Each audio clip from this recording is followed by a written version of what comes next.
Hello बच्चों, I hope आप सभी लोग सेफ होंगे। बच्चों आज हम लोग ना अपना क्रैश कोर्स का नेक्स्ट वीडियो लेक्चर करने जा रहे हैं और लाइक एसएचएम जो है आज हम लोग अपना फिनिश करने वाले हैं। और इसके बाद जो है समझ लो कि एसएचएम फिनिश करने का मतलब है कि उधर हमारा रोटेशन भी कंप्लीट हो चुका है और इधर एसएचएम निकाल देंगे। तो एसएचएम से जैसा कि मैंने बताया था आपके कि 2 क्वेश्चंस जो है आपके पूछे जाते ही हैं। तो आज के लेक्चर कंप्लीट जब हो जाएंगे हमारे, तो इसके बाद आप लोग प्रीवियस ईयर जो भी जेईई मेंस या नीट में क्वेश्चंस आए हैं जाके एकदम आराम से जो है उड़ा दो सारे क्वेश्चंस को, बन जाएंगे सारे क्वेश्चंस बनेंगे आपसे, कोई डाउट नहीं है इसमें। और जो भी आपका एग्जाम्स में भी जेईई मेन या नीट में जो क्वेश्चंस आएंगे वो भी क्वेश्चंस आपसे बन जाएंगे एसएचएम के, ठीक है ना। तो थोड़ा सा कॉन्सेंट्रेट होकर के एकदम वीडियो को वॉच करोगे, एक एक पॉइंट देखना, बहुत सारे टेक्निक्स आज भी हम लोग सीखेंगे, ठीक है, क्वेश्चंस बनाने के लिए। तो बस यही है आप लोगों से कि जो भी टाइम हमारे पास अभी रह गया है जेईई मेन और नीट के एग्जाम के लिए, लाइक 1.5 मंथ्स हमारे पास है। और ऐसा नहीं है इस ड्यूरेशन में हम लोग बहुत कुछ कर सकते हैं, ठीक है ना। 1.5 मंथ्स का ड्यूरेशन कोई छोटा ड्यूरेशन नहीं होता है, लाइक बहुत कुछ हमने कवर कर रखा है, पढ़ाई तो हमने करा ही है। तो अभी क्या है कि फाइनल रिवीजन मोड में हम लोग हैं, ठीक है। ऑलमोस्ट कुछ हम लोग कवर कर ही दे रहे हैं, आपका सारा कुछ कवर कर दिया है मैंने, लाइक जैसे रोटेशंस भी देख लो या एसएचएम में भी देख लो, भले ही इसको क्रैश कोर्स के रूप में आपको हम बोले हैं, बट ऑलमोस्ट एक एक चीज मैंने कवर कर रखा है आपको। तो ऐसे ही बाकी सारे टॉपिक्स भी मैं कवर कराते चला जाऊंगा और आई होप कि आप लोग का एग्जाम्स जो है बहुत अच्छा जाएगा, ठीक है ना। तो चलिए ठीक है, घर पे रहें, सेफ रहें और अच्छे से पढ़ाई करें, बस यही है। देखोगे ध्यान से बच्चा, पिछले वाले लेक्चर में हमने लाइक बेसिकली स्प्रिंग पेंडुलम के ऊपर जो है डिस्कशन करा था और टाइम पीरियड वगैरह निकालना सीखा था, बहुत कुछ जाने थे, पोटेंशियल एनर्जी से रिलेट करके हमने क्वेश्चंस करा था। तो आज हमारा जो मेन टारगेट है ना वो लाइक सिंपल पेंडुलम के ऊपर है और थोड़ा सा डैम्प्ड ऑक्सीलेशन के ऊपर है, ठीक है ना। और इससे ये क्वेश्चंस हमारे सारे जो है वो फिनिश होंगे। तो मैंने कहा कि इससे पहले कि हम लोग सिंपल पेंडुलम में एंटर करें, थोड़ा सा हम लोग ना एंगुलर एसएचएम के बारे में डिस्कस कर लेते हैं, ठीक है। अब कहोगे सर ये एंगुलर एसएचएम, तो जिस दिन मैंने एसएचएम स्टार्ट करा था उसी दिन मैंने ये वर्ड यूज करा था, क्योंकि बहुत लोगों को क्या है ना कि लीनियर एसएचएम को एसएचएम समझ लेते हैं। ऐसा नहीं है, एसएचएम 2 तरीके से हो सकता है बच्चा, या तो कोई पार्टिकल जो है किसी लाइन में जो है to and fro motion perform करे, लाइक सिंपल हार्मोनिकली ऑक्सीलेट करे, या फिर किसी सिंपल पेंडुलम टाइप का जो स्ट्रक्चर है और वो किसी आर्क में, ठीक है ना, आर्क के ऊपर जो है वो सिंपल हार्मोनिकली कुछ इस तरह से ऑक्सीलेट करे, जैसा कि आप लोग दिखते होंगे सिंपल पेंडुलम में ऐसा ही होता है, ठीक है ना। तो मैंने कहा कि जब लाइक ऑक्सीलेशन किसी आर्क में होता है कुछ इस तरह से, लाइक इस तरह से ऑक्सीलेशन होता है आर्क में, तो मैंने कहा कि उस ऑक्सीलेशन को हम लोग लाइक एंगुलर एसएचएम या एंगुलर ऑक्सीलेशंस के रूप में सोचेंगे, ठीक है ना। अब मेरी बात ध्यान से सुनना बच्चा, मैंने कहा कि जिस तरह से लीनियर एसएचएम के लिए रीस्टोरिंग फोर्स रिस्पॉन्सिबल होता है जो कि ऑलवेज डायरेक्टेड होता है टुवर्ड्स द क्या आपका मीन पोजीशन, लाइक ध्यान से मेरी बात सुनना, जिस तरह से रीस्टोरिंग फोर्स जो है वो लीनियर एसएचएम के लिए रिस्पॉन्सिबल होता है, उसी तरह से रीस्टोरिंग टॉर्क जो है वो आपका एंगुलर एसएचएम के लिए रिस्पॉन्सिबल होता है। जिस तरह से रीस्टोरिंग फोर्स लाइक हम लोग बोलते हैं कि -kx के फॉर्म में होना चाहिए एसएचएम के लिए, उसी तरह से एंगुलर एसएचएम के लिए रीस्टोरिंग टॉर्क जो है वो -k थीटा के फॉर्म में होना चाहिए। कहोगे सर यहाँ पे k क्या है सर, तो जिस तरह से वहां पे k जो था वो फोर्स कांस्टेंट था, वैसे ही k यहाँ पे टॉर्क कांस्टेंट है जिसका वैल्यू I ओमेगा स्क्वायर के इक्वल होगा, k का वैल्यू I ओमेगा स्क्वायर के इक्वल होगा। मैंने कहा कि जो काम वहां पे x कर रहा था वो काम यहाँ थीटा कर रहा है, that is the angular displacement. जो काम वहां फोर्स कर रहा था वो काम यहाँ टॉर्क कर रहा है, दैट्स इट। अगर मैं बात करूं तो डेफिनेटली यहां से हम टाउ के जगह पे आई अल्फा भी लिख सकते हैं, जहां से अल्फा हमारा निकल जाएगा माइनस ओमेगा स्क्वायर थीटा, या फिर चाहे तो अल्फा को हम लोग रिप्लेस कर सकते हैं d2 theta by dt square से, that is the double derivative of the angular displacement, और ये टर्म इधर आके प्लस होगा, omega square theta is equal to क्या आपका 0। ध्यान रखना कि ये जो रिजल्ट आपको दिख रहा है ना d2 theta by dt square plus omega square theta is equal to 0, this is what we call differential equation of angular SHM, ठीक है ना। ये जो d2 theta by dt square plus omega square theta is equal to 0 जो आपको दिख रहा है, इसको हम लोग बोलते हैं differential equation of angular SHM। मैंने कहा बच्चा कि आप देख सकते हो जैसा कि लीनियर SHM में भी हमने differential equations के बारे में बात करा था, d2x upon dt square plus omega square x is equal to 0, वैसे ही angular SHM का भी differential equation है इस फॉर्म में। जब आप इस डिफरेंशियल इक्वेशन को सॉल्व करोगे तो 2 ही फॉर्म में जो है वो आपका सॉल्यूशन आएगा थीटा के लिए, या तो साइन में सॉल्यूशन आएगा या तो कॉस में सॉल्यूशन आएगा। ये भी मैंने डिस्कस कर रखा था कि जिस तरह से लीनियर एसएचएम में अगर टाइम का काउंटिंग मीन पोजीशन से किया जाए, अगर टाइम का काउंटिंग मीन पोजीशन से किया जाए, जहां पे नेट फोर्स 0 हुआ करता था, यहां पे नेट टॉर्क 0 होगा। This is what we call mean position, जहां पे नेट टॉर्क 0 है। मैंने कहा कि अगर टाइम का काउंटिंग मीन पोजीशन से किया जाए तो एंगुलर डिस्प्लेसमेंट जो आपका होगा थीटा टी टाइम के बाद, वो इक्वल होगा theta nought sine omega T के। कहोगे सर यहां थीटा नॉट क्या है? तो बेटा जिस तरह से वहां पे एम्पलीट्यूड हमने वर्ड यूज करा था, यहां पे जो थीटा नॉट है ये एंगुलर एम्पलीट्यूड है। एंगुलर एम्पलीट्यूड का मतलब ये कि मीन पोजीशन से मैक्सिमम, मीन पोजीशन से मैक्सिमम कितना एंगल से टर्न कर सकता है वो लाइक ऑक्सीलेटिंग बॉडी, उसको हम लोग बोलते हैं angular amplitude, that is the theta naught, जो कि ऑब्वियस है बहुत छोटा होगा। ठीक है ना? तो यही मैंने लिखा है यहां पे at t is equal to 0 theta is equal to 0, माने टाइम का काउंटिंग मीन पोजीशन से हुआ। अगर टाइम का काउंटिंग एक्सट्रीम पोजीशन से किया जाए, माने अगर ये ऑब्जेक्ट जो कि एक सिंपल पेंडुलम के रूप में है, अगर अपनी एक्सट्रीम पोजीशन पे चला जाए कहीं यहां, और टाइम का काउंटिंग अगर यहां से किया जाए, तो मैंने कहा कि जो इक्वेशन है like displacement equation angular SHM का, वो हो जाएगा theta is equal to theta naught cos omega t, जहां पे थीटा नॉट अगेन कहलाएगा एंगुलर एम्पलीट्यूड। अगर बात करें तो यहां पे t is equal to 0, theta का वैल्यू थीटा नॉट के इक्वल होगा। जिस तरह से मैंने आपको लीनियर एसएचएम बताया था कि बेटा लीनियर एसएचएम के केस में मैंने बताया था कि जो डिस्प्लेसमेंट है, जो x है, वो हमेशा मीन पोजीशन से मेजर्ड करते हैं, लेकिन जो टाइम का काउंटिंग है वो पूरा का पूरा हमारा चॉइस होता है।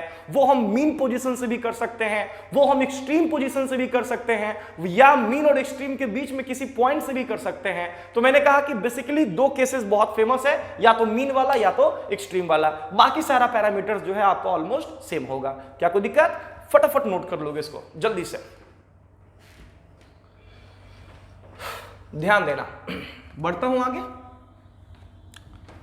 देखोगे बच्चा, ध्यान रहे tau restoring is equal to minus k theta के फॉर्म में होना चाहिए, जहां थीटा ऑब्वियस है बहुत छोटा है, क्योंकि हम लोग स्मॉल एम्पलीट्यूड ऑक्सीलेशंस के बारे में डिस्कस कर रहे हैं, और के को हमने टॉर्क कांस्टेंट बोला है, जिसका वैल्यू आई ओमेगा स्क्वायर के इक्वल होगा। फटाफट नोट करोगे, देखोगे ध्यान से।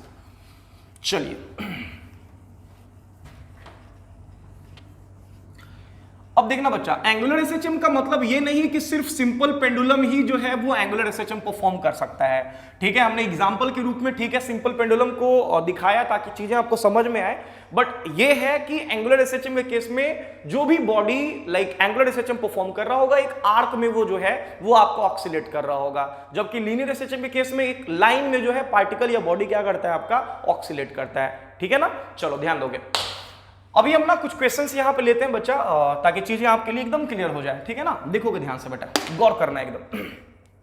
मैंने कहा कि अगर यहां पे मैं बात करूं, ये क्वेश्चंस देखते हैं हम लोग, बड़ा ही फेमस सवाल है बच्चा ये, हालांकि ये क्वेश्चंस जो है वो आपका एम्स में भी ये क्वेश्चन आ चुका है, और सेम क्वेश्चन AIEEE में पूछा जा चुका है। ठीक है ना? देखोगे क्या है क्वेश्चन।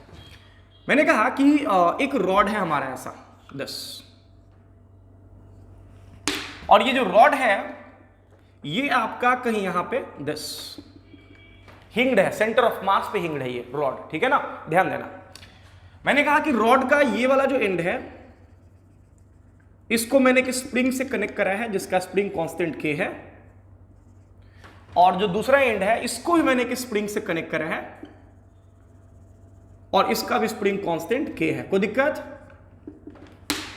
ध्यान देना, मैंने कहा कि रॉड का जो लेंथ है वो आपका L है, रॉड का जो लेंथ है वो आपका L है, जो रॉड का मास है वो आपका M है। ठीक है ना? ये है आपका सिचुएशन। ध्यान रहे ये क्वेश्चन पूछा जा चुका है, ध्यान रखना। ऐसे क्वेश्चंस अगर डायरेक्ट आपके एग्जाम में आगे भी आ जाए, इसी साल आ जाए, तो बहुत बड़ा जो है आश्चर्य वाली बात नहीं होगी। ठीक है ना? तो ध्यान से मेरी बात सुनना। एक रॉड जिसके दोनों एंड्स पे मैंने जो है 2 वर्टिकल स्प्रिंग लगा दिए हैं, एक इधर और दूसरा इधर। ठीक है ना? और रॉड जो है अपने सेंटर ऑफ मास पे फिक्स्ड है, माने रॉड को आगे नहीं बढ़ना है। ठीक है ना? रॉड आगे नहीं बढ़ने वाला है, बट हाँ रॉड जो है, rod can like rotate about it centre of mass, या यूं कहे कि rod is free to rotate about it centre of mass. माने कुछ ऐसा रॉड है बच्चा, और ये रॉड अपने सेंटर ऑफ मास के अबाउट रोटेट कर सकता है कुछ इस तरह से, इस तरह से। ठीक है ना? ऐसे रोटेट कर सकता है, आगे नहीं बढ़ना है। ऐसा नहीं कि रॉड आगे चला आया, या रॉड ऊपर चला गया, या रॉड नीचे आया। रॉड का सेंटर ऑफ मास फिक्स है, बट ये है कि सेंटर ऑफ मास के अबाउट जो रॉड है वो आपका ऐसे रोटेट कर सकता है। क्या कोई दिक्कत? अब सुनना, इस क्वेश्चन में पूछा गया था कि ऑक्सीलेशन टाइम पीरियड क्या होगा, ठीक है ना। इस क्वेश्चन में पूछा गया था कि ऑक्सीलेशन टाइम पीरियड जो है रॉड का क्या होगा। तो मेरी बात ध्यान से सुनना, देखोगे बच्चा, मैंने कहा कि जब भी ऐसे क्वेश्चंस आपके सामने आए तो पहला तो आप बोलोगे कि सर ये ऑक्सीलेशन टाइम पीरियड कैसे निकालेंगे हम लोग, सर कैसे सोचेंगे ऐसे क्वेश्चंस में, कैसे अटेम्प्ट लेंगे ऐसे क्वेश्चंस को। तो मेरी बात एकदम गौर से सुनना बच्चा। ऐसा करते हैं कि डेफिनेटली ये रॉड जो है अभी अपने इक्विलिब्रियम पोजीशन में है, माने यहाँ पे किसी तरह का अगर बात करें तो अगर यहाँ बात करें तो बच्चा पहला तो कि ये जो स्प्रिंग है अपनी रिलैक्स लेंथ में है, तो कोई भी फोर्स इधर से लग नहीं रहा है, ना ही कोई फोर्स इधर से लग रहा है। जो वेट है वो यहाँ पे सेंटर ऑफ मास से ही पास कर रहा है, जो कि हिंग्ड है, माने किसी तरह का कोई टॉर्क वॉर्क नहीं है, नेट टॉर्क इसके ऊपर 0 और नेट फोर्स भी 0 है, माने this is the mean position of rod. अगर हम इस मीन पोजीशन से इस रॉड को स्लाइटली ट्विस्ट कर दें, कहोगे ट्विस्ट करने का मतलब सर, तो ट्विस्ट करने का मतलब ये दिस, ऐसा। अगर इस रॉड को स्लाइटली ट्विस्ट कर दिया जाए, कहोगे सर क्या होगा वैसा करने से, तो बेटा जैसे हम इस रॉड को ट्विस्ट करेंगे ना, होगा सिचुएशन ये कि जो नीचे वाला स्प्रिंग आपको दिख रहा है ना, ये स्प्रिंग जो है वो कॉम्प्रेस्ड हो जाएगा, दिस कुछ अमाउंट से ये स्प्रिंग कॉम्प्रेस्ड हो जाएगा, एंड डेफिनेटली जितने अमाउंट से ये कॉम्प्रेस्ड होगा दिख ही रहा होगा आपका, क्योंकि वर्टिकली ऑपोजिट एंगल से अगर डेफिनेटली अगर ये एंगल थीटा है तो ये भी एंगल क्या हो जाएगा आपका थीटा। तो मैंने कहा कि जितने अमाउंट से ये स्प्रिंग कॉम्प्रेस्ड होगा उतने ही अमाउंट से ये भी स्प्रिंग जो है आपका कॉम्प्रेस्ड होगा, माने सेम अमाउंट किससे, आपका एक्स से। क्या कोई दिक्कत? जबकि अगर बात करें तो डेफिनेटली ये एंगल थीटा, तो ये भी एंगल वर्टिकली ऑपोजिट एंगल से एंगल हो जाएगा आपका थीटा। अब कहोगे सर अब क्या सोचेंगे, तो देखोगे ध्यान से बेटा, जैसे हम इस रॉड को लाइक ट्विस्ट कराएं, रॉड को हमने ट्विस्ट कराया आपका थीटा एंगल से, और वो भी किस सेंस में, तो देखना ध्यान से बच्चा। मैंने कहा कि रॉड को मैंने ट्विस्ट कराया कुछ ऐसा, this is the twisting sense, इस सेंस में हमने ट्विस्ट कराया है, माने ये हमने एंटी क्लॉकवाइज सेंस में रॉड को जो है वो ट्विस्ट किया है। कहोगे सर उससे क्या होगा, अगर आप इस रॉड को एंटी क्लॉकवाइज सेंस में ट्विस्ट कर लोगे तो उससे क्या हो जाएगा, तो देखना उससे क्या होगा। जैसे हम इस रॉड को ट्विस्ट करेंगे बेटा, मैंने कहा इस रॉड पे फोर्स लगना शुरू हो जाएगा, दो फोर्स लगना शुरू होगा। एक फोर्स तो लगेगा रॉड के इस एंड पे स्प्रिंग फोर्स के रूप में, स्प्रिंग इस पे फोर्स लगाएगा नीचे की तरफ, रेजिस्ट करेगा दिस, ये एक फोर्स लगेगा kx, ध्यान देना। दूसरा फोर्स जो रॉड पे लगेगा अगेन स्प्रिंग की तरफ से, ये स्प्रिंग दबा है तो ये ऊपर की तरफ लगेगा क्या, आपका स्प्रिंग फोर्स। क्या कोई दिक्कत?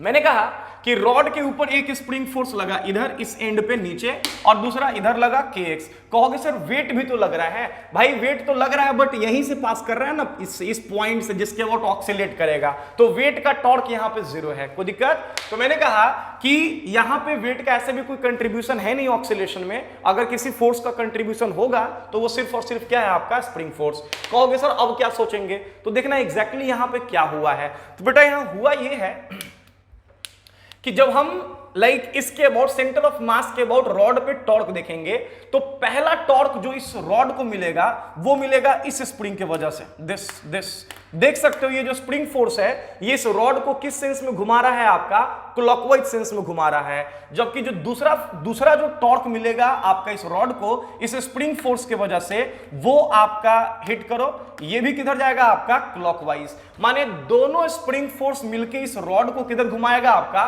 क्लॉकवाइज, जबकि हमने ट्विस्ट किधर कराया था, आपका एंटी क्लॉकवाइज। तो हमने ट्विस्ट कराया रॉड को एंटी क्लॉकवाइज, और रॉड पे टॉर्क किधर लगा, आपका क्लॉकवाइज। इसका मतलब होगा ये कि ये जो रॉड है ये भागेगा आपका वापस इस पोजीशन पे, फिर भागेगा वापस अपने पोजीशन पे, माने ये जो रॉड है ये आपका इस पोजीशन के अबाउट ऑक्सीलेट करना कुछ इस तरह से शुरू कर देगा, अपने मीन पोजीशन के अबाउट ये रॉड कुछ इस तरह से ऑक्सीलेट करना शुरू कर देगा, लाइक दिस। इसी रॉड का ऑक्सीलेशन टाइम पीरियड आपको लिखना है कितना होगा। तो मेरी बात ध्यान से सुनना, किसी भी तरह से अगर हमें इस रॉड पे रिस्टोरिंग टॉर्क मिल जाए, टाउ रीस्टोरिंग। कहोगे सर माइनस साइन के साथ, जितना टॉर्क इधर से मिला है सर उतना ही टॉर्क इधर से मिला है, दोनों टॉर्क सर सेम है, सेंस भी सेम है, सब कुछ सेम है, तो डायरेक्ट करते हैं क्या कि 2 टाइम्स कर देते हैं और किसी एक का टॉर्क निकाल लेते हैं। तो force into perpendicular distance, force की जगह हो गया kx और परपेंडिकुलर डिस्टेंस तो सेंटर ऑफ मास से यहां तक का डिस्टेंस हो जाएगा L/2, तो ये हो जाएगा twice of kx and multiplied by क्या आपका L/2। कहोगे सर अब यहां से तो सर दिख नहीं रहा है, क्योंकि आपने तो बताया है कि restoring torque minus k theta के फॉर्म में होना चाहिए, यहां तो x वाला टर्म आ गया सर, क्या करिएगा सर अब यहां पे, तो पहले तो सर 2 से 2 कैंसिल कर लेते हैं, ठीक है ना। Tau restoring is equal to minus kx into L। अब जरा देखना ध्यान से बेटा, मैंने कहा कि मेंशन रहे ना रहे, जब एंगुलर एम्पलीट्यूड ही छोटा है तो बाकी सारा डिस्प्लेसमेंट जो है लाइक ऑब्वियस है कि स्मॉल ही होगा, क्योंकि हम लोग स्मॉल एम्पलीट्यूड्स के बारे में डिस्कस कर रहे हैं, जो एसएचएम डिस्कस कर रहे हैं। तो मैंने कहा कि बच्चा यहां जो दिख रहा है ना थीटा, एक्चुअली में थीटा यहां पे सो स्मॉल है, थीटा इज सो स्मॉल, और प्रीवियस लेक्चर में ही मैंने बताया है कि अगर थीटा बहुत छोटा हो तो साइन थीटा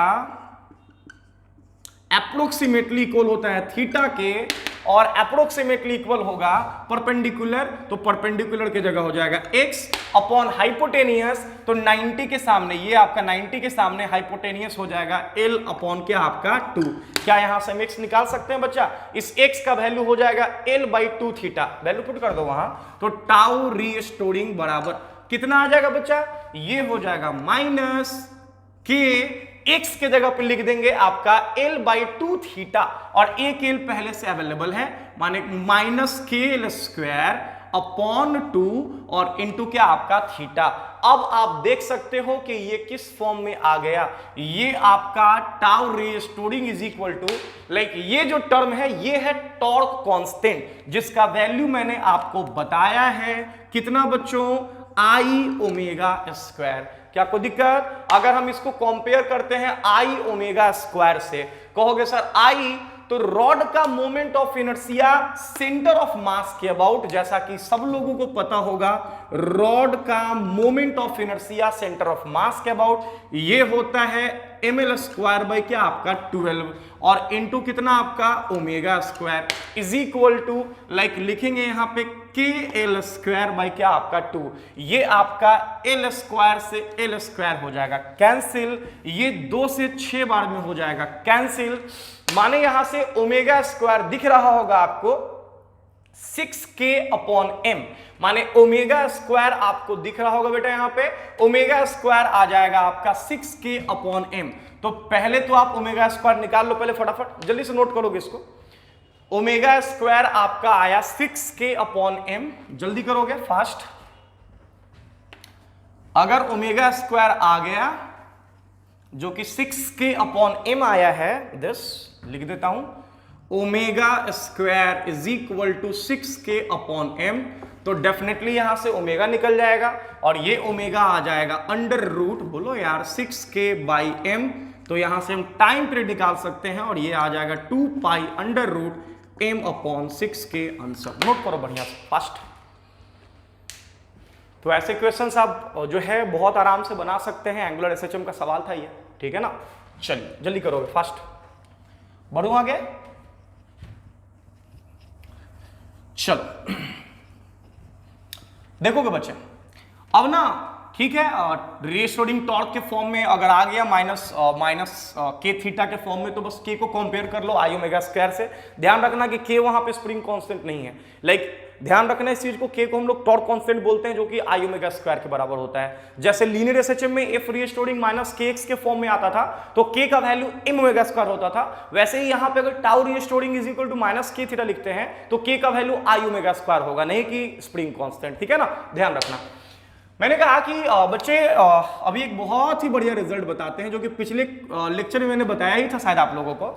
ये पॉइंट ये है कि कभी जब भी एंगुलर एसएचएम में जो एनर्जी है, एनर्जी जो है ऑक्सीलेटिंग बॉडी का अगर इस फॉर्म में दिख जाए like a theta square plus B omega square, माने हमें प्रायर इंफॉर्मेशन है कि बॉडी जो है वो एंगुलर एसएचएम परफॉर्म कर रहा है और जो एनर्जी है वो A theta square plus B omega square के फॉर्म में दिख जाए, तो मैंने कहा उस केस में कुछ नहीं करना है, डायरेक्ट आप टाइम पीरियड के लिए आंसर लिख देना, direct time period is equal to लिखना 2 पाई अंडर रूट, बोलो यार, बी बाई ए। ये चीज मैंने आप लोग को लीनियर एसएचएम में भी बताया था कि अगर energy ax square plus bv square के फॉर्म में रहे, जो कि 90% केसेस में रहेगा, तो डायरेक्ट आप आंसर लिख देना 2 pi under root B by A. उसी तरह से अगर एनर्जी आपका a theta square plus b omega square के फॉर्म में हो, तो डायरेक्ट आंसर लिखोगे 2 pi under root B upon क्या आपका a। कहोगे सर इसको हम लोग यहां पे कैसे यूज करेंगे, तो देखना कैसे यूज करेंगे। मैंने कहा कि अभी एक सवाल दिया था मैंने आपको, जिसमें कि एक रॉड था जो कि अपने सेंटर ऑफ मास पे जो है वो हिंग्ड था। लाइक रॉड को एक स्प्रिंग का सपोर्ट था इधर साइड से एक एंड से, और दूसरे एंड से भी एक स्प्रिंग का सपोर्ट था, कुछ ऐसा। दोनों का दोनों आइडियल स्प्रिंग है और स्प्रिंग कांस्टेंट आपका सेम है के एंड के। कहोगे सर कैसे सोचेंगे, अब इस मेथड से कैसे सोचेंगे सर? कुछ नहीं करना है सर, यहां से अगेन आप स्प्रिंग को स्लाइटली ट्विस्ट कर दो। जो आप स्प्रिंग को स्लाइटली ट्विस्ट करोगे तो डेफिनेटली ये जो स्प्रिंग है ये आपका कुछ अमाउंट से, लाइक आप कह सकते हो कि जो स्प्रिंग है वो आपका कुछ अमाउंट से कॉम्प्रेस्ड होगा। जितना अमाउंट से ये स्प्रिंग कॉम्प्रेस्ड होगा, जो कि पहले ही हम डिस्कस कर लिए हैं थोड़ी देर पहले, अगर ये थीटा है तो ये भी एंगल थीटा होगा। अगर ये एक्स अमाउंट से अगर बात करें, अगर ये स्प्रिंग एक्स अमाउंट से कॉम्प्रेस्ड हुआ है दिस x, तो डेफिनेटली ये भी अमाउंट क्या होगा आपका x। और ये x हमने अभी तुरंत निकाल भी लिया है। इस x का वैल्यू आया था लाइक L अपॉन 2 थीटा। क्या कोई दिक्कत? अब सुनना बच्चा, मैंने कहा कि अगर इस रॉड का हमें एनर्जी लिखना हो कि एनर्जी कितना होगा, तो डायरेक्ट आप इस रॉड का एनर्जी लिख दो। देखो कितना लिख रहे हैं energy. Energy of the rod is equal to, पहला मैंने कहा कि पहला तो होगा स्प्रिंग के कंप्रेशन के वजह से इलास्टिक पोटेंशियल एनर्जी। जितना एनर्जी इसमें स्टोर होगा उतना ही एनर्जी इसमें स्टोर होगा, तो डायरेक्ट आप 2 से मल्टीप्लाई कर दो। 2 टाइम्स हाफ पढ़े होगी elastic potential energy, half k x square, तो 2 टाइम्स हाफ के के जगह पे के हो जाएगा स्प्रिंग कांस्टेंट एक्स स्क्वायर, और एक्स हमको पता है L बाई 2 थीटा। स्क्वायर करेंगे तो ये हो जाएगा L स्क्वायर बाई 4 और इंटू कितना आपका थीटा स्क्वायर। क्या कोई दिक्कत? ध्यान देना बच्चा, ये आपका आ गया पोटेंशियल एनर्जी। दूसरा अगर हम बात करें बच्चों, तो दूसरा आपका रॉड के पास रोटेशनल काइनेटिक एनर्जी होगा, बिकॉज रॉड जो है वो रोटेशनल मोशन परफॉर्म कर रहा है, तो रोटेशनल काइनेटिक एनर्जी होगा। और ये के लिए फॉर्मूला होता है रोटेशनल काइनेटिक एनर्जी का हाफ आई ओमेगा स्क्वायर। क्या कोई दिक्कत? ये टर्म अगर बात करें जो तो दिख रहा है आपको, ये वाला टर्म, ये एक्चुअली में यहां पे ए हो गया, ए थीटा स्क्वायर। ये जो हाफ आई आपको दिख रहा है ये आपका बी हो गया, बी ओमेगा स्क्वायर। बड़े ही प्यार से आप यहां टाइम पीरियड लिख सकते हो डायरेक्ट, चाहो तो ये 2 से 2 कैंसिल कर लो, डायरेक्ट आप टाइम पीरियड लिख सकते हो। टाइम पीरियड बराबर, बोलो बच्चा, 2 पाई अंडर रूट, तो अंडर रूट बी की जगह हो जाएगा हाफ और इंटू आई जैसा कि हम लोग को पता है लाइक सेंटर ऑफ मास के अबाउट ml स्क्वायर अपॉन क्या आपका 12, तो ml square by 12 divided by a, तो a के जगह पे हमारे पास अवेलेबल है kl स्क्वायर बाई क्या आपका 4, तो kl स्क्वायर अपॉन 4। चाहो तो आप ये l स्क्वायर से l स्क्वायर उड़ा दो, ये 4 ऊपर जाएगा, 3 बार में कैंसिल होगा, 3 इंटू 2 6, माने डायरेक्ट आपके पास आंसर आ गया आपका टाइम पीरियड का, ठीक है ना। और ये टाइम पीरियड आपका आ जाएगा 2 pi under root m upon 6 k answer. Note करोगे फास्ट, तो आप देख लो किसमें कन्वीनियंट हो, इसमें या उसमें। रीस्टोरिंग टॉर्क निकाल के बना सकते हो, डायरेक्ट एनर्जी लिखोगे उससे भी क्वेश्चंस का आंसर आ जाएगा, ठीक है ना। जल्दी करो, जिसमें भी कंफर्टेबल है उड़ा दो क्वेश्चन को। बढ़ू आगे, नेक्स्ट ध्यान देना, आगे बढ़ते हैं बच्चा। मैंने कहा कि नेक्स्ट क्वेश्चन जो है हमारा वो कुछ ऐसा है। ये हालांकि आईआईटी का पूछा हुआ सवाल है कि एक डिस्क है जो कि अपने सेंटर ऑफ मास पे फिक्स्ड है। डिस्क का जो centre of mass, vertical disc है, सेंटर ऑफ मास फिक्स्ड है, और डिस्क के लाइक इधर यहां से एक साइड से एक स्प्रिंग जो है वो आपका कुछ ऐसे पास कर रहा है, और दूसरे साइड से इधर भी स्प्रिंग एक लगा हुआ है। दोनों का स्प्रिंग कांस्टेंट सेम है के एंड के दिस, और रेडियस जो है डिस्क का वो दिया हुआ आर। एकदम ध्यान देना, रेडियस डिस्क का दिया हुआ है आर, ठीक है। अब सुनना, कह रहे हैं कि वर्टिकल डिस्क है, माने ऐसे समझोगे ऐसा एक वर्टिकल डिस्क है जिसका सेंटर ऑफ मास फिक्स है और इधर से एक स्प्रिंग पास कर रहा है और एक स्प्रिंग इधर से पास कर रहे हैं और दोनों स्प्रिंग जो है वो ग्राउंड से अटैच्ड है। कोई दिक्कत? अभी किए क्या है कि हम इस डिस्क को ना सेंटर ऑफ मास के अबाउट स्लाइटली ट्विस्ट कर देते हैं, कुछ ऐसा, ठीक है। सेंटर ऑफ मास के अबाउट क्या किया, स्लाइटली ट्विस्ट कर दिया और ट्विस्ट करके छोड़ते हैं। कहो, अब आपसे क्वेश्चन पूछा जाएगा कि इस डिस्क का ऑक्सीलेशन टाइम पीरियड कितना होगा। कहोगे सर कैसे यहां पे ऑक्सीलेशन टाइम पीरियड सोचेंगे? तो भाई जैसे ही इसको हम ट्विस्ट करेंगे कुछ अमाउंट से, डेफिनेटली जो हर एक पॉइंट है, मान लो ये यहां था, ये शिफ्ट होकर कहीं यहां चला आएगा। दिस मान लो कि एक अमाउंट से अगर ये शिफ्ट होता है और ये एंगल मान लेते हैं क्या आपका थीटा, तो जितना अमाउंट से ये पॉइंट यहां पहुंचेगा उतने ही अमाउंट से ये जो स्प्रिंग है ये आपका कॉम्प्रेस होगा, दैट इज एक्स अमाउंट से, और जितना अमाउंट से ये आपका स्प्रिंग कॉम्प्रेस्ड होगा, मान लो ये एक्स अमाउंट से अगर कॉम्प्रेस होता है तो मैंने कहा कि उतने ही अमाउंट से ये स्प्रिंग ऊपर खिंच जाएगा, माने एलोंगेट होगा, दैट इज एक्स अमाउंट से। क्या कोई दिक्कत? अब इस डिस्क पे एक रिस्टोरिंग टॉर्क लगना शुरू हो जाएगा जो कि इस डिस्क को कुछ ऐसा ऑक्सीलेट करवाएगा, माने ये डिस्क अपने इक्विलिब्रियम पोजीशन के अबाउट कुछ इस तरह से ऑक्सीलेट करना शुरू कर देगा। इसी का ऑक्सीलेशन टाइम पीरियड आपसे पूछा जा रहा है कितना होगा, ठीक है ना। देखोगे ध्यान से, कुछ नहीं करना है भाई, टॉर्क मेथड, एनर्जी मेथड जैसी बनाना बना, कोई दिक्कत नहीं है। एनर्जी अगर लिख दिया तो एक लाइन में आंसर हो जाएगा, तो लिख देते हैं ना, एनर्जी मेथड से बना लेते हैं। Energy E is equal to, ठीक है, पहला जैसे डिस्क जो है वो ट्विस्ट होगा लाइक अपने ओरिजिनल पोजीशन से थीटा एंगल से, मैंने कहा कि ये स्प्रिंग कॉम्प्रेस होगा, ये स्प्रिंग एलोंगेट होगा, दोनों का डिफॉर्मेशन सेम होगा, माने कि दोनों में पोटेंशियल एनर्जी भी सेम होगा बिकॉज स्प्रिंग कांस्टेंट सेम है।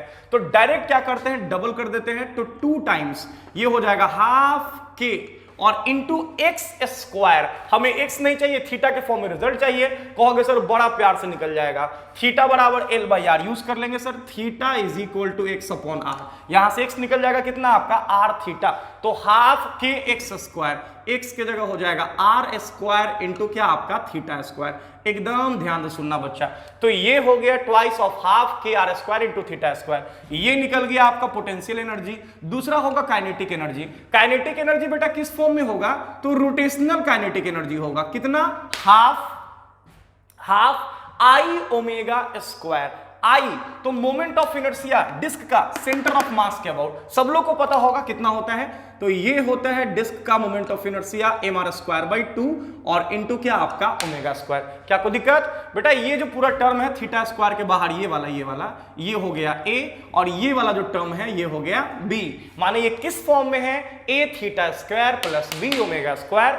डायरेक्ट लिख दीजिए टाइम पीरियड, अब ये हो गया हलवा 2 पाई अंडर रूट b, तो b की जगह वैल्यू पुट कर लो, ये हो जाएगा mr square by 4 divided by a, तो a की जगह वैल्यू पुट कर लो, 2 से 2 कैंसिल हो जाएगा, नीचे में आपका हो जाएगा kr स्क्वायर।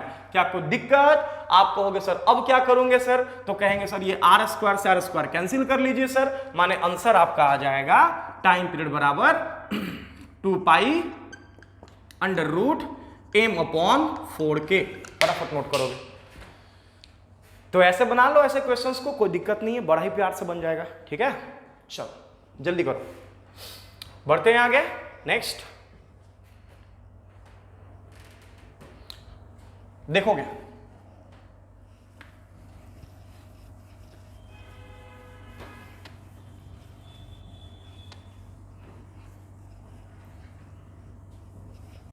चलिए ठीक है बच्चे। अब हम लोग जो है एक बहुत इंपॉर्टेंट सेगमेंट अभी कवर करने जा रहे हैं जिसका नाम है सिंपल पेंडुलम, ठीक है ना। यहां से भी क्वेश्चंस जो है बहुत बड़ी आ चुके हैं, ठीक है। एक बड़ा ही हेल्दी सेगमेंट ये भी है, देखोगे ध्यान से कैसे सोचते हैं हम लोग इसमें, ठीक है, ध्यान देना बच्चा। लाइक इसमें है क्या, समझोगे कि हमने ना एक स्ट्रिंग लिया है, आइडियल स्ट्रिंग, और उस आइडियल स्ट्रिंग से मैंने एक बॉब को बांध दिया है, ठीक है ना। एक एंड से मैंने एक बॉब लटका दिया है और जो दूसरा एंड है उसको मैंने लाइक एक फिक्स सपोर्ट के साथ यहां बांध दिया है, ठीक है। मैंने कहा कि ये जो बेसिक स्ट्रक्चर दिख रहा है ना, इसी बेसिक स्ट्रक्चर को हम लोग बोलते हैं कि आपका सिंपल पेंडुलम, लेंथ एल।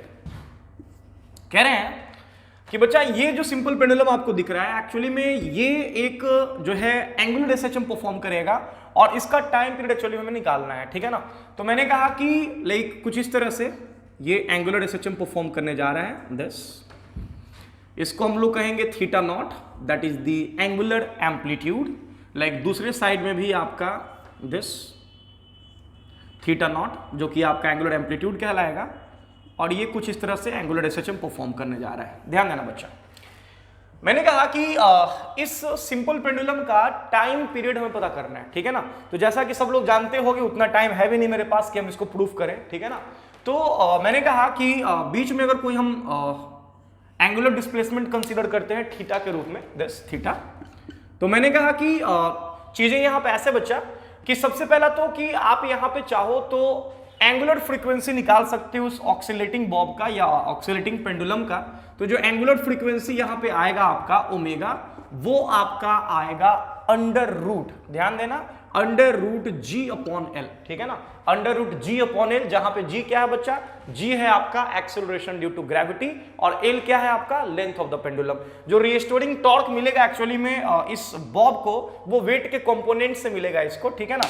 तो मैंने कहा कि ये जो सिंपल पेंडुलम ऑक्सीलेट करेगा, इसका ऑक्सीलेटिंग फ्रीक्वेंसी जो होगा एंगुलर फ्रीक्वेंसी, वो होगा अंडर रूट जी अपॉन क्या आपका एल, जबकि जो टाइम पीरियड हम लोग लिखेंगे टी, वो आपका आएगा 2 pi under root L upon G, ठीक है ना, ध्यान रखिएगा 2 pi under root L upon क्या आपका जी, जहां पे एल जो आपको दिख रहा है वो लेंथ है पेंडुलम का, और जी जो है वो आपका एक्सेलरेशन ड्यू टू क्या है आपका ग्रेविटी है। तो ये दोनों रिजल्ट आपके दिमाग में रहना चाहिए, time period 2 pi under root L by जी, और जो ओमेगा आपका है वो अंडर रूट जी अपॉन क्या आपका एल। ध्यान रखना बच्चा, मैंने कहा कि जो टाइम पीरियड का फॉर्मूला आपको दिख रहा है ना, like 2 pi under root L upon G, ये तभी हम लोग कंसिडर करते हैं, ये रिजल्ट हम लोग तभी कंसिडर करते हैं जब हम एंगुलर एम्पलीट्यूड को बहुत छोटा मान के चलते हैं, ठीक है ना। अगर हम एंगुलर एम्पलीट्यूड को बहुत छोटा मान के चलेंगे, एकदम दिमाग में रखना इस बात को, तभी हम इस रिजल्ट को कंसीडर करेंगे, अदरवाइज फिर टाइम पीरियड के लिए फॉर्मूला जो है आपका ये नहीं रह जाएगा, फिर चेंज कर जाएगा वो, ठीक है ना। तो जनरली हम लोग चूंकि इसी रिजल्ट का ही यूज करते हैं, अब उसमें जाने का कोई तुक बनता नहीं है, तो बस ध्यान रखना कि रिजल्ट हम तभी यूज करेंगे जब एंगुलर एम्पलीट्यूड जो है वो बहुत छोटा हो। बहुत छोटा कहने का मतलब कि 5 डिग्री से लाइक कम होना चाहिए वैल्यू जो है, ठीक है। चलो फटाफट नोट करोगे इसको, आगे बढ़ते हैं। अब देखना ध्यान से, लाइक यहां पे ऑक्सीलेशन टाइम पीरियड का मतलब क्या होगा समझ लो, ठीक है ना, ध्यान देना। लाइक होगा ये कि अगर हम टाइम का काउंटिंग मीन पोजीशन से करते हैं, that is t is equal to 0, अगर हम टाइम का काउंटिंग मीन पोजीशन से करते हैं तो होगा ये कि पहले तो ये जो बॉब है ये आपका मीन से पहुंचेगा कहां पे, आपका एक्सट्रीम पे। एक्सट्रीम पे जाने के बाद इसका जो वेलोसिटी है वो आपका 0 होगा, और ये फिर टर्न बैक होगा मीन पोजीशन की तरफ, कुछ ऐसा। ध्यान देना, माने पहले हाफ में ये मीन से एक्सट्रीम तक पहुंचेगा, ठीक है ना, फिर उसके बाद ये एक्सट्रीम से मीन पे आएगा, फिर बात अगर करें तो ये पहुंचेगा मीन से सेकेंड एक्सट्रीम पोजीशन पे, यहां आने के बाद इसका वेलोसिटी फिर से 0 होगा, और फाइनली आपका एक्सट्रीम से पहुंचेगा कहां पे, आपका मीन पे। इसको हम लोग बोलेंगे 1 कंप्लीट ऑक्सीलेशन, जिसमें जो टाइम पीरियड होगा वो होगा 1/4। लाइक अगर हम बात करें टोटल टाइम पीरियड का, तो वो 2 pi under root L by G है। लेकिन अगर मैं आपसे कहूं कि ये 4 जो हिस्सा है, लाइक मीन से एक्सट्रीम, एक्सट्रीम से मीन, फिर मीन से एक्सट्रीम, और वापस एक्सट्रीम से मीन, मैंने कहा कि चारों हिस्से में जो टाइम लगेगा वो इक्वल होगा, जैसा कि हम लोग पहले ही बात कर चुके हैं, और वो होगा 1/4 of the total time period के, ठीक है ना, 1/4 of the total time period के। फटाफट इसको नोट कर लोगे जल्दी से। मीन से एक्सट्रीम तक जाने का जो टाइम है वो होगा टोटल टाइम पीरियड का 1/4, जबकि टोटल टाइम पीरियड हमारे पास है 2 pi under root L upon G, ठीक है ना। इसमें पहले ही हमने डिस्कस कर रखा है कि अगर टाइम का काउंटिंग मीन पोजीशन से करते हैं तो थीटा का वैल्यू जो है वो theta nought sine omega T होगा, जबकि अगर टाइम का काउंटिंग एक्सट्रीम पोजीशन से करते हैं तो थीटा का value theta naught cos omega T होगा। फटाफट नोट करेंगे बच्चा, देखिएगा। अब सुनोगे, एक सवाल दे रहे हैं, अगेन ये बड़ा ही फेमस सवाल है, और ये क्वेश्चन एम्स में भी पूछा जा चुका है और जेईई मेन में भी पूछा जा चुका है। ध्यान देना, ये क्वेश्चन क्या है बच्चा। क्वेश्चन दिया था कि एक सिंपल पेंडुलम है, दिस एक सिंपल पेंडुलम है, और this is the point of suspension से O, और यहां पे एक इंक्लाइंड वॉल है, कुछ ऐसा। एक सिंपल पेंडुलम है, length L, and mass m। और यहां पे एक इंक्लाइंड वॉल है जो कि वर्टिकल के साथ एंगल बना रहा है अल्फा, ठीक है ना। अल्फा वो एंगल है जो कि स्ट्रिंग बना रहा है किसके साथ, आपका वॉल के साथ, जब स्ट्रिंग इक्विलिब्रियम में था, या यूं कहें कि जब जो बॉब जो था वो इक्विलिब्रियम में था, माने जो सिंपल पेंडुलम का हम बात कर रहे हैं, मतलब मीन पोजीशन में जब ये बॉब था उस समय जो स्ट्रिंग है वो आपका वॉल के साथ अल्फा एंगल बना रहा था। मैंने कहा कि ये जो सिंपल पेंडुलम है इसके लिए एंगुलर एम्पलीट्यूड बेटा दे रखा था एग्जाम में, एंगुलर एम्पलीट्यूड जो है वो आपका दे रखा था और ये दिया हुआ था बीटा। ध्यान देना, ये जो बीटा आपको दिख रहा है, बीटा इज एंगुलर एम्पलीट्यूड। ध्यान देना, बीटा जो है आपका वो है एंगुलर एम्पलीट्यूड, और इस बीटा का जो वैल्यू है ये आपका ग्रेटर देन अल्फा से है, ठीक है ना। बीटा आपका एंगुलर एम्पलीट्यूड है और बीटा का जो वैल्यू है वो अल्फा से क्या है, आपका ज्यादा है। पूछा गया था कि ऑक्सीलेशन टाइम पीरियड इस बॉब का आपको बताना है कि ऑक्सीलेशन टाइम पीरियड क्या होगा, जबकि एक चीज और इसमें दे दिया था कि जो कोलिजन हो रहा है between the ball and the wall during the oscillation वो लाइक परफेक्टली इलास्टिक कोलिजन है, ठीक है ना। Collision between the ball and the wall जो है वो आपका परफेक्टली इलास्टिक कोलिजन है, जो कि क्वेश्चन में मेंशन कर दिया था। अब कहोगे सर यहां पे कोलिजन हो क्यों रहा है सर, ये बताइए। तो जैसा कि आपको दिख रहा होगा कि अगर बीटा एंगुलर एम्पलीट्यूड है और अगर बीटा का वैल्यू अल्फा से ज्यादा है तो डेफिनेटली ये बॉब यहां से इस साइड तो पहुंचेगा लाइक एक्सट्रीम पोजीशन पे, फिर ये मीन पे आएगा लाइक यहां से यहां और यहां से यहां, इन दोनों हाफ्स में तो दिक्कत नहीं है, दिक्कत होगा इसके बाद ये जो है बीटा एंगुलर डिस्प्लेसमेंट करना चाहेगा, लेकिन अवेलेबल कितना है आपका अल्फा, माने बीच में ही कहीं वॉल से जाके टकराएगा। लेकिन प्रॉब्लम ये है कि जब वॉल से ही टकराएगा तो टकराने के बाद जिस वेलोसिटी से बॉल से ये टकराएगा उसी वेलोसिटी से ये वापस भी आएगा, बिकॉज जो कोलिजन दिया हुआ है between the ball and the wall वो दिया है परफेक्टली इलास्टिक। इसमें पूछा था कि टाइम पीरियड ऑफ ऑक्सीलेशन आपको बताना है कि कितना होगा, टाइम पीरियड ऑफ ऑक्सीलेशन बताना है कि कितना होगा, ये था क्वेश्चन। अब कहोगे कि सर ऐसे सवाल को हम लोग कैसे अटेम्प्ट लेंगे सर, सोचेंगे कैसे, पहले ये बता दीजिए आप।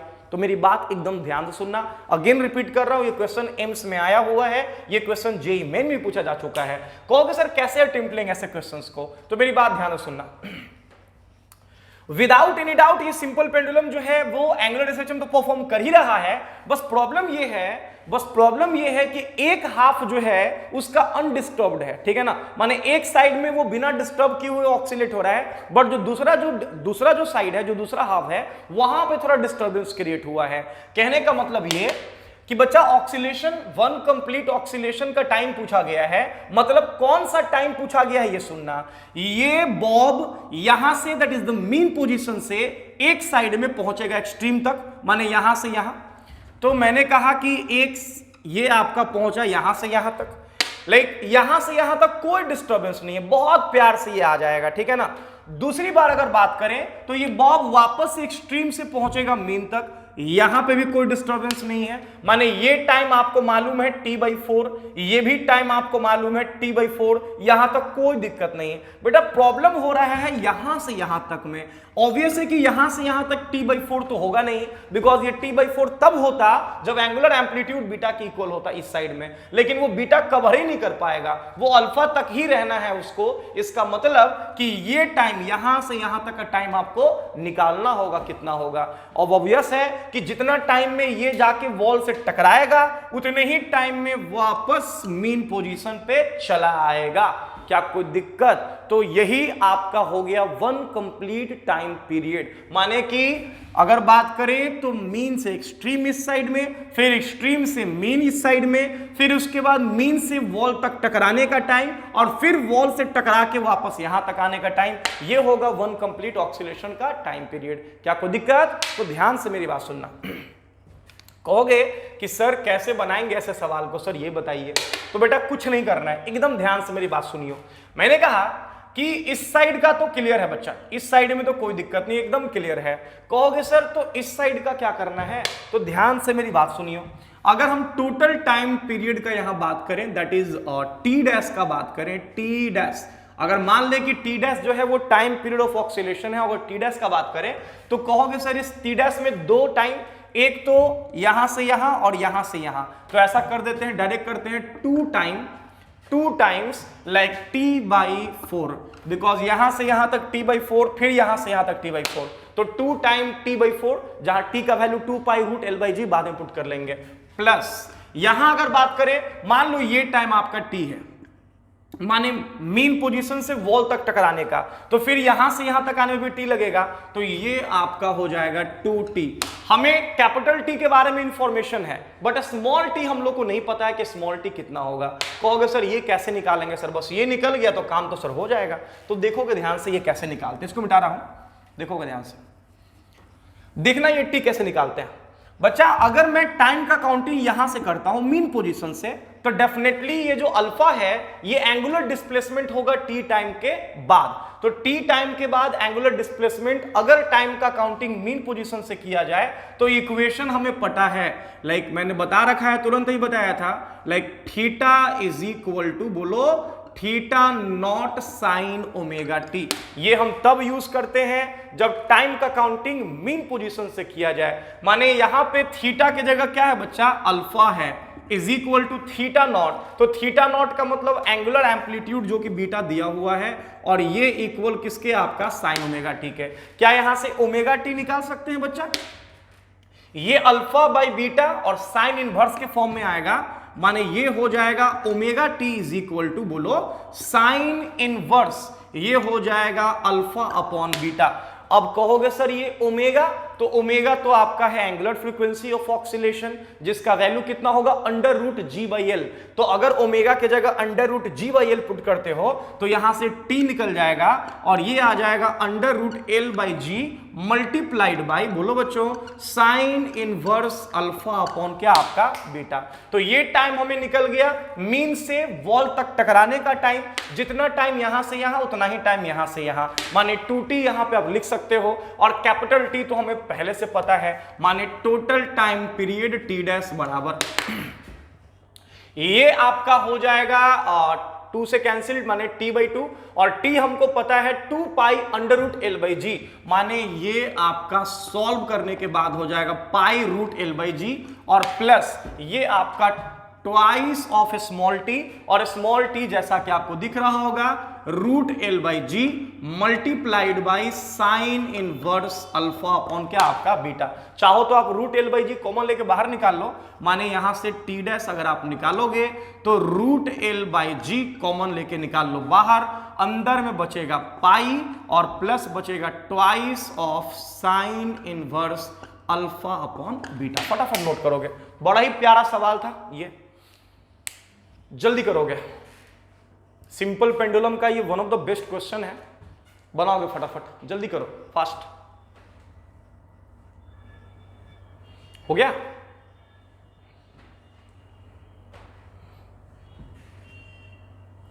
मिटाओ बच्चों। चलिए नेक्स्ट, अब देखना ऐसा ही एक क्वेश्चन मैं आपको दे रहा हूं, ठीक है ना, इसी पैटर्न पे क्वेश्चन मैं आपको देता हूं, ठीक है ना, देखना ध्यान से कैसे बनाएंगे हम लोग। इसी पैटर्न पे मैं क्वेश्चन आपको भी देने जा रहा हूं, देखोगे क्या है क्वेश्चन। एक क्वेश्चन जो है आपको मैं दे रहा हूं कि लाइक इसमें जो है आपका ध्यान दीजिएगा, लाइक एक सिंपल पेंडुलम है कुछ ऐसा, देखोगे ध्यान से, गौर करना।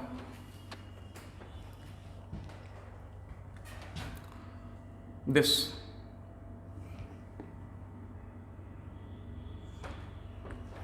कुछ ऐसा, this is the point of suspension. एकदम ध्यान से मेरी बात सुनना बच्चा, लेंथ दिया हुआ है एल सिंपल पेंडुलम का, और यहां पे सस्पेंडेड है कहीं पॉइंट ओ पे, ठीक है। मैंने कहा कि पॉइंट ऑफ सस्पेंशन से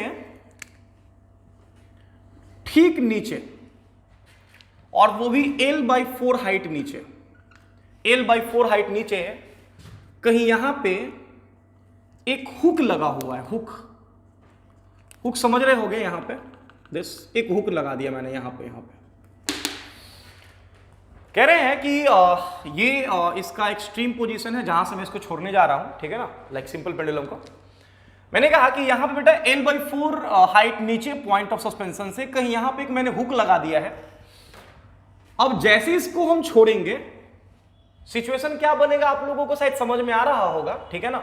जैसे ही छोड़ेंगे होगा ये कि ये अपने एक्सट्रीम पोजीशन से पहुंचेगा लाइक एकदम वर्टिकली कुछ इस तरह से मीन पोजीशन पे, लेकिन जैसे ये स्ट्रिंग यहां आएगा इस हुक में फंस जाएगा। हुक में फंसने के बाद ये इसके अबाउट रोटेट नहीं करेगा, इसका रोटेशन होगा इस हुक के अबाउट, माने दिस, कुछ ऐसा। माने तब जो है जो लेंथ अवेलेबल होगा ऑक्सीलेशन के लिए वो L नहीं होगा, ध्यान से मेरी बात सुनिएगा, ये था L, ये था L/4, माने L में से L/4 आप सब्सट्रैक्ट कर दो, ये 3L/4 लेंथ के साथ ये जो है जो लाइक सिंपल पेंडुलम है या कह लो कि बॉब जो है वो क्या करेगा आपका ऑक्सीलेट करेगा। माने ये दो हाफ्स में डिवाइड हो गया। एक हाफ, ध्यान में सुनना, एक हाफ कहां से कहां तक, ये आपका पहुंचा अपने एक्सट्रीम से मेन पोजीशन पे, मेन पे पहुंचने के बाद हुक में फंसा, फिर 3L/4 लेंथ के साथ ये आया, फिर यहां से वापस ये पहुंचेगा अपने मेन पोजीशन पे कहीं यहां आने के बाद ये हुक से बाहर निकलेगा और बाहर निकलने के बाद वापस ये पहुंचेगा अपने एक्सट्रीम पोजीशन पे। मतलब समझ में आ रहा है बच्चा, ये पहले आया आपका यहां, फिर यहां से गया दूसरे फेज में यहां, फिर तीसरे फेज में ये अपने एक्सट्रीम पोजीशन से आया मीन पोजीशन पे और वापस ये अपने मीन से गया सेकेंड वाले एक्सट्रीम पोजीशन पे कहीं यहां। इसका ऑक्सीलेशन टाइम पीरियड आपसे पूछा जा रहा है कितना होगा, ऑक्सीलेशन टाइम पीरियड कितना होगा। अब कितना लोग जो है वो फ्यूज हो गए हैं वो क्वेश्चन देख करके, अबे एक लाइन का सवाल है भाई, एकदम सेम पैटर्न का क्वेश्चन दिए हैं, कहोगे सर कैसे बनाएंगे ऐसे क्वेश्चंस को। कुछ नहीं करना है भाई, ध्यान देना। मैंने कहा कि अगर यहां से यहां तक का टाइम निकाल लिया जाए, अगर मान लो ये आपका T1 है तो डेफिनेटली ये भी टाइम आपका T1 होगा। इसी तरह से अगर यहां से यहां तक का टाइम निकाल लिया जाए, अगर T2 है तो डेफिनेटली ये भी क्या होगा आपका T2 होगा। टोटल टाइम पीरियड माने T इज इक्वल टू, अगर बात करें T इज इक्वल टू तो ये आपका हो जाएगा, या T डैश कर लेते हैं, ये हो जाएगा 2T1 और प्लस क्या आपका 2T2, 2T1 प्लस 2T2। आप ना 2 को 2 ही रहने दो, T1। अगर बात करें T1 का तो T1 है L लेंथ वाले सिंपल पेंडुलम का टाइम पीरियड एक्सट्रीम से मीन तक जाने में, जो कि 1/4 होता है टोटल का, तो 1/4 of 2 pi under root L/G। क्या कोई दिक्कत, प्लस साइन के साथ यहां पे हो जाएगा 2T2, तो ट्वाइस ऑफ T2।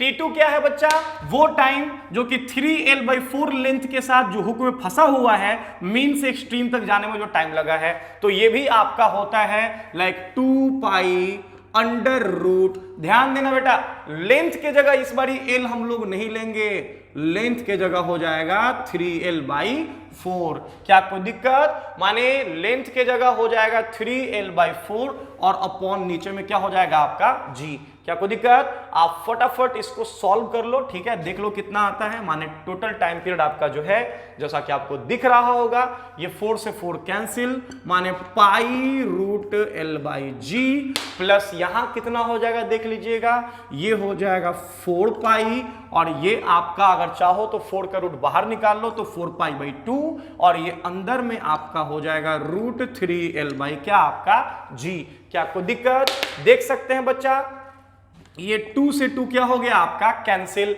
माने पाई रूट L/G, और ये हो जाएगा 2 पाई ऑफ रूट 3L/G। चाहो तो आप पाई रूट L/G कॉमन लेके बाहर कर लो। अब कितना बचेगा, तो यहां बचेगा 1 प्लस यहां कितना बचेगा 2, और अगर बात करें तो यहां बचेगा रूट 3, माने 1 + 2 √3, ये होगा आपका आंसर। क्या कोई दिक्कत? ऐसे सवाल भी पूछे जाते हैं तो ध्यान रखना। क्वेश्चन क्या दिया था मैंने, समझ लो फिर से एक बार ही, कि आपका एक सिंपल पेंडुलम एल लेंथ के साथ अवेलेबल था। मैंने कहा कि उसको एक्सट्रीम पोजीशन से छोड़ा और लाइक पॉइंट ऑफ सस्पेंशन से ठीक नीचे कहीं यहां पे एक हुक लगा था L/4 लेंथ का, ये आके हुक में फंसा। उसके बाद जो लाइक स्विंगिंग लेंथ है, ठीक है ना, वो L नहीं रह गया, वो हो गया 3L/4, ठीक है ना। उसको 2 हाफ में डिवाइड करके हमने टाइम पीरियड कैलकुलेट कर लिया है। फटाफट नोट करोगे, जल्दी, फास्ट।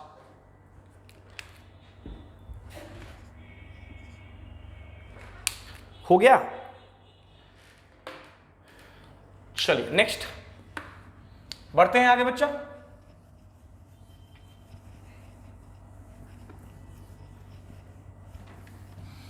तो ऐसे क्वेश्चंस जो हैं आप बना सकते हैं आराम से, कोई दिक्कत नहीं है, ठीक है ना। चलो अब सुनना, देखोगे बच्चा और ध्यान देना। अगेन एक बड़ा ही बढ़िया सवाल आपको मैं देने जा रहा हूं, ठीक है, बहुत बढ़िया सवाल। इसमें क्या है कि लाइक एक इंक्लाइंड प्लेन है ऑफ इंक्लिनेशन एंगल थीटा, ठीक है ना। एक इंक्लाइंड प्लेन है ऑफ इंक्लिनेशन एंगल थीटा और इसके ऊपर मैंने एक ट्रॉली रख दिया है कुछ इस तरह से। अगेन बड़ा ही फेमस सवाल। और इस ट्रॉली के अंदर मैंने एक सिंपल पेंडुलम को रख दिया है of length L, this length L। कह रहे हैं कि ये है सवाल, और इस ट्रॉली को ना हम रिलीज कर देते हैं रेस्ट से। छोड़ दिया हमने ट्रॉली को, रिलीज कर दिया रेस्ट से। कह रहे हैं कि ये ट्रॉली जब डाउन द प्लेन आ रहा होगा नीचे, स्मूथ और इंक्लाइंड प्लेन है, तो आपको बताना है कि उस केस में इस ट्रॉली का ऑक्सीलेशन टाइम पीरियड कितना होगा, ठीक है ना। माने क्वेश्चन यही है कि find the oscillation time period of pendulum, ठीक है ना। क्वेश्चन फिर से रिपीट कर दे रहा हूं कि एक इंक्लाइंड प्लेन है, स्मूथ इंक्लाइंड प्लेन, जिसके ऊपर से मैंने एक ट्रॉली को छोड़ दिया है और उस ट्रॉली के अंदर जो है एक सिंपल पेंडुलम रखा हुआ था। तो वो सिंपल पेंडुलम ऑक्सीलेट होता हुआ, ठीक है, एसएचएम परफॉर्म करता हुआ नीचे आएगा। उसी का टाइम पीरियड बताना है कि कितना होगा। Find the oscillation time period of pendulum, ठीक है ना। फटाफट नोट करोगे पहले, ठीक है, जल्दी करोगे। हो गया? चलो ध्यान देना, आप गौर करोगे बेटा। देखो इस सवाल को अगर आप मेथड से बनाने जाओगे ना तो it will take a lot of time तो लगेगा ही लगेगा। अगर आपका मैथमेटिकल कैलकुलेशन बढ़िया होगा, माने अगर मैथमेटिकल बैकग्राउंड अगर आपका सही होगा, then you can solve this question, ठीक है। टाइम लगेगा लेकिन सॉल्व कर सकते हो, कोई दिक्कत नहीं होगा। बट अगर आपका मैथमेटिकल बैकग्राउंड उतना साउंड नहीं है तो इस क्वेश्चन को अटेम्प्ट लेना समझ लेना कि मूर्खता होगा आपके लिए, ठीक है। तो ऐसे क्वेश्चंस के लिए मैं आपको टेक्निक बता दे रहा हूं, ये सबके लिए है, हर एक तरह के बंदे के लिए जिसका मैथमेटिकल बैकग्राउंड बढ़िया है। ऑब्वियस है, नाक छूने को कहा जाएगा तो जो इजीएस्ट वे है अपने नाक को छूने का वो यही है, ठीक है ना। माने ऐसे टर्न करके नाक छूने का कोई तुक नहीं बनता है, ठीक है ना। तो सबके लिए नाक ऐसे ही छूना है, घुमा के नहीं छूना है। अब सुनना, मैंने एक रिजल्ट आपको यहां मैं बता रहा हूं टाइम पीरियड के लिए, ध्यान देना, याद रखना बच्चा कि very very important this, like if point of suspension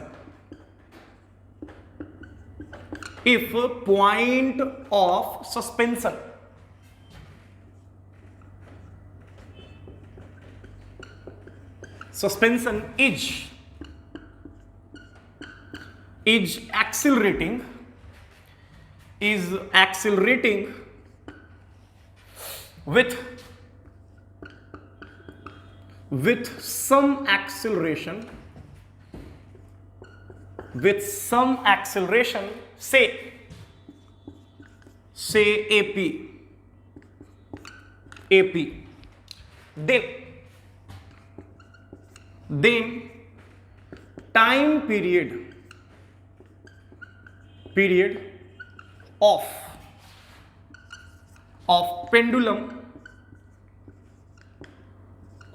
pendulum becomes becomes, ध्यान रखना मैंने कहा कि अगर पॉइंट ऑफ सस्पेंशन जो है वो एक्सेलरेट कर रहा हो विथ सम एक्सेलरेशन से एपी से, देन टाइम पीरियड जो पेंडुलम का होगा ऑक्सीलेशन टाइम पीरियड वो हो जाएगा आपका, ध्यान रखना वेरी वेरी इंपॉर्टेंट, ये आपका हो जाएगा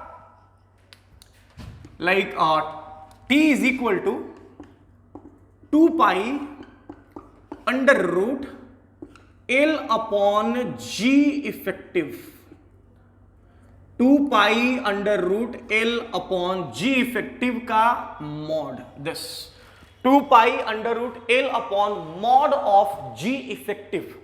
कहोगे सर यहां जी इफेक्टिव क्या है सर, तो ध्यान रखिएगा सर, यहां जो जी इफेक्टिव है उस जी इफेक्टिव को हम लोग डिफाइंड करते हैं लाइक जी माइनस एपी से।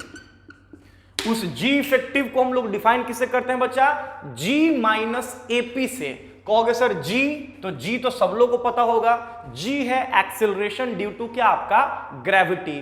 कहोगे सर एपी, तो एपी तो एकदम साफ शब्दों में मैंने लिख दिया है, एपी क्या है, acceleration of the point of suspension, ठीक है ना, जिस पॉइंट पे पेंडुलम सस्पेंडेड है उस पॉइंट का एक्सेलरेशन। क्या कोई दिक्कत, ध्यान रखना वेरी वेरी इंपॉर्टेंट। इसमें एक और भी केस है जो भी मैं आपको बताऊंगा कि कभी भी ऐसा दिख जाए कि पॉइंट ऑफ सस्पेंशन जो पेंडुलम का है अगर वो एक्सेलरेट कर रहा हो तो उस केस में जो टाइम पीरियड होगा ऑक्सीलेशन का, पेंडुलम के ऑक्सीलेशन का, वो आपका बन जाएगा 2 pi under root L upon mod of g effective, 2 pi under root L upon mod of g effective, जहां जी इफेक्टिव का वैल्यू होगा जी माइनस एपी। जी वहां पे एक्सेलरेशन ड्यू टू ग्रेविटी है और एपी है acceleration of point of suspension. फटाफट note करोगे, ध्यान देना।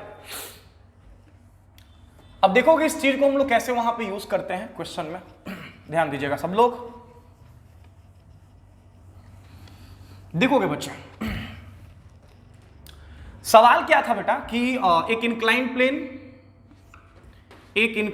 प्लेन जिसका इंक्लिनेशन एंगल था थीटा, ठीक है, और इस इंक्लाइंड प्लेन के ऊपर मैंने एक ट्रॉली रखा था दिस, जिसके अंदर एक सिंपल पेंडुलम को मैंने प्लेस करा था, लेंथ एल मास एम, ठीक है, और इसको मैंने छोड़ दिया, रिलीज कर दिया, ट्रॉली को छोड़ दिया भाई जा नीचे। जो सरफेस है इंक्लाइन प्लेन का वो स्मूथ है। तो जैसा कि आप लोग देख पा रहे हैं बच्चा कि इस क्वेश्चन में जो ट्रॉली के अंदर जो पेंडुलम है, लाइक जो पॉइंट ऑफ सस्पेंशन है वो डेफिनेटली ट्रॉली के साथ जो है वो बंधा हुआ है, माने जो पॉइंट ऑफ सस्पेंशन है वो ट्रॉली के साथ अटैच्ड है। माने जितना एक्सेलरेशन से ये ट्रॉली नीचे आएगा उतने ही एक्सेलरेशन से पॉइंट ऑफ सस्पेंशन भी क्या होगा आपका नीचे आएगा, पॉइंट ऑफ सस्पेंशन भी उतने ही एक्सेलरेशन से नीचे आएगा। तो मैंने कहा कि चलो कम से कम पॉइंट ऑफ सस्पेंशन का एक्सेलरेशन तो मालूम हो गया। कहोगे सर कैसे मालूम हो गया, तो ये तो पढ़े होगे आप लोग, नहीं भी पढ़े हो तो बता दे रहे हैं कि किसी भी स्मूथ इंक्लाइंड प्लेन के ऊपर लाइक जो एक्सेलरेशन होता है वो होता है जी साइन थीटा। इसका मतलब जो ट्रॉली है बेटा वो आपका जी साइन थीटा एक्सेलरेशन से नीचे आएगा, और जितना एक्सेलरेशन से ट्रॉली नीचे आएगा उतने ही एक्सेलरेशन से पॉइंट ऑफ सस्पेंशन भी क्या होगा आपका नीचे आएगा। अब सुनना, माने पॉइंट ऑफ सस्पेंशन का एक्सेलरेशन तो निकल गया। कहोगे सर आप तो रिजल्ट जो बताए हैं उसके अकॉर्डिंग आप बात करेंगे ना, क्योंकि सर आपने भी तुरंत रिजल्ट बताया है सर, टाइम पीरियड के लिए सर आपने एक रिजल्ट बताया है, और सर वो रिजल्ट आपने बताया है time period t is equal to like 2 pi under root L upon mod of g effective बताया है सर आपने, मॉड ऑफ जी इफेक्टिव। लेकिन सर प्रॉब्लम ये है सर कि जो जी इफेक्टिव आपने यहां बोला है सर, वो जो जी इफेक्टिव है वो इक्वल है like where g effective is equal है आपका जी माइनस एपी के, जी माइनस एपी के, जहां जी है आपका एक्सेलरेशन ड्यू टू ग्रेविटी और एपी है आपका acceleration of the point of suspension. सुनना बच्चा ध्यान से, मैंने कहा कि बच्चा एपी तो हमको दिख रहा है जी साइन थीटा, यहां वेक्टर सब्सट्रैक्शन है, ध्यान रखना वेक्टर सब्सट्रैक्शन, ऐसा नहीं कि दोनों को डायरेक्ट लेके घटा दिए, ठीक है ना, वेक्टर सब्सट्रैक्शन है, बी वेरी केयरफुल। लेकिन अगर बात करें तो जी माइनस एपी, प्रॉब्लम जी का नहीं है बेटा, क्योंकि जब हम बात करें जी तो जी के लिए अगर बात करें तो जी का डायरेक्शन तो इसी तरह से होगा ना, वर्टिकली डाउनवर्ड। मैंने कहा कि जी तो जी है ही है, तो ऐसा नहीं कि जी में से जी साइन थीटा घटा दिए हो गया आंसर। भाई जी में से जी साइन थीटा नहीं घटाना है यार, वेक्टरली सब्सट्रैक्ट करना है। कहोगे सर वो कैसे करेंगे, तो मेरी बात सुनना ध्यान से, कुछ नहीं करना है भाई। मैंने कहा कि आप इस जी का ना कंपोनेंट ले लो। ऑब्वियसली इस जी का दो कंपोनेंट होगा, ठीक है ना, एक कंपोनेंट होगा डाउन द प्लेन और एक कंपोनेंट होगा परपेंडिकुलर टू द प्लेन। ये थीटा है, ये 90, तो ये 90 माइनस थीटा, माने इधर का जो कंपोनेंट हो जाएगा ये होगा जी साइन थीटा और ये जो कंपोनेंट होगा ये होगा जी कॉस थीटा। अब आप देख सकते हो जी इफेक्टिव बराबर जी माइनस एपी। मैंने कहा कि यहां पे ये जी sine theta that is the acceleration of point of suspension और जी का ये कंपोनेंट जी साइन थीटा, दोनों का डायरेक्शन सेम है और सब्ट्रैक्ट करना है, तो ऑब्वियस है ये दोनों का जो इफेक्ट है खत्म हो जाएगा, माने ये टर्म हो जाएगा जीरो, लेकिन ये टर्म जो जी कॉस थीटा है ये आपका रिमेनिंग रह जाएगा। माने जी इफेक्टिव में जी माइनस एपी अगर हम कर रहे हैं तो ये डाउन द प्लेन वाला जो कंपोनेंट है वो इसको तो खत्म कर देगा, लेकिन ये टर्म रह जाएगा और यही जी इफेक्टिव बन जाएगा। इसका मतलब जो टाइम पीरियड यहां लिखेंगे ये हो जाएगा 2 pi under root L upon mod of g effective. तो जी इफेक्टिव के रूप में बस यहां बच जाएगा कितना, जी कॉस थीटा, और यही हो जाएगा आंसर। फटाफट नोट करोगे fast answer 2 pi under root L by g cos theta. Again ये बड़ा ही फेमस सवाल है, देखोगे ध्यान से। नेक्स्ट, अब देखिएगा नेक्स्ट क्वेश्चन दे रहे हैं, फटाफट नोट करोगे जल्दी से। अब क्या है कि आपको ऐसे भी क्वेश्चंस दिख जाएंगे तो बिल्कुल घबराने की जरूरत नहीं है बच्चों, ध्यान दीजिएगा। कह देगा कि एक ट्रॉली है या एक कार है ऐसा नैनो टाइप का, और इसके अंदर मैंने एक सिंपल पेंडुलम को डाल दिया है, this length l mass m, this is the point of suspension, और ये कार जो है वो हॉरिजॉन्टली एक्सेलरेट कर रहा है विथ सम एक्सेलरेशन, क्या आपका ए नॉट। अब आपसे पूछ दिया जाएगा कि इसका टाइम पीरियड ऑफ ऑक्सीलेशन बताइए कितना होगा सिंपल पेंडुलम का। ध्यान से मेरी बात सुनिएगा। कहोगे सर कैसे बनाएंगे सर, कैसे करेंगे सर, इसमें कुछ नहीं करना है बेटा, रिजल्ट मैंने बताया है। चूंकि दिख रहा है आपको कि यहां पॉइंट ऑफ सस्पेंशन जो है वो क्या कर रहा है बच्चा, एक्सेलरेट कर रहा है। नहीं समझा, यहां पे जो पॉइंट ऑफ सस्पेंशन है वो क्या कर रहा है बच्चों, एक्सेलरेट कर रहा है। तो मैंने कहा कि इस जगह पे अगर मैं बात करूं जी इफेक्टिव का, तो बस जी इफेक्टिव निकला तो काम बन गया। कहोगे सर जी इफेक्टिव, बस जी इफेक्टिव निकला कि काम बना, तो जी इफेक्टिव का मतलब हो गया जी माइनस एपी, या फिर कह सकते हैं प्लस साइन के साथ माइनस एपी, माने जी और माइनस एपी का resultant, g and minus a p का रिजल्टेंट। तो ध्यान देना बच्चा, अगर बात करें तो इस बॉब के लिए अगर बोलें तो बेटा जी का जो डायरेक्शन होगा वो हमेशा नीचे, acceleration due to gravity, minus a p. Point of suspension किधर एक्सेलरेट कर रहा है बच्चा, राइट साइड, लेकिन वेक्टरली जब माइनस साइन लगाएंगे तो डायरेक्शन इसका हो जाएगा चेंज और ये हो जाएगा ए नॉट। अब जी और ए नॉट इन दोनों का रिजल्टेंट ही कहलाएगा जी इफेक्टिव, जो कि पास करेगा कहां से, आपका बीच से। तो ऑब्वियस है ए नॉट और जी एक दूसरे के परपेंडिकुलर है और रिजल्टेंट के रूप में जी इफेक्टिव चाहिए, तो ऑब्वियस है जब दो वेक्टर एक दूसरे के परपेंडिकुलर होता है तो रिजल्टेंट के लिए अंडर रूट दोनों का स्क्वायर करते हैं। तो यहां पे जी इफेक्टिव का मैग्नीट्यूड हो जाएगा under root g square plus के आपका ए नॉट स्क्वायर, माने जी इफेक्टिव का मॉड होगा under root g square plus a naught square. तो जब टाइम पीरियड लिखना होगा तो ये लिखेंगे 2 pi under root L upon जी, तो जी की जगह हो जाएगा under root g square and plus क्या आपका ए नॉट स्क्वायर। आंसर फटाफट नोट करोगे, इस तरह से आप लोग बना लोगे क्वेश्चन को, कोई दिक्कत नहीं होगा। चलिए नेक्स्ट, जल्दी करो बच्चों, आगे बढ़ते हैं।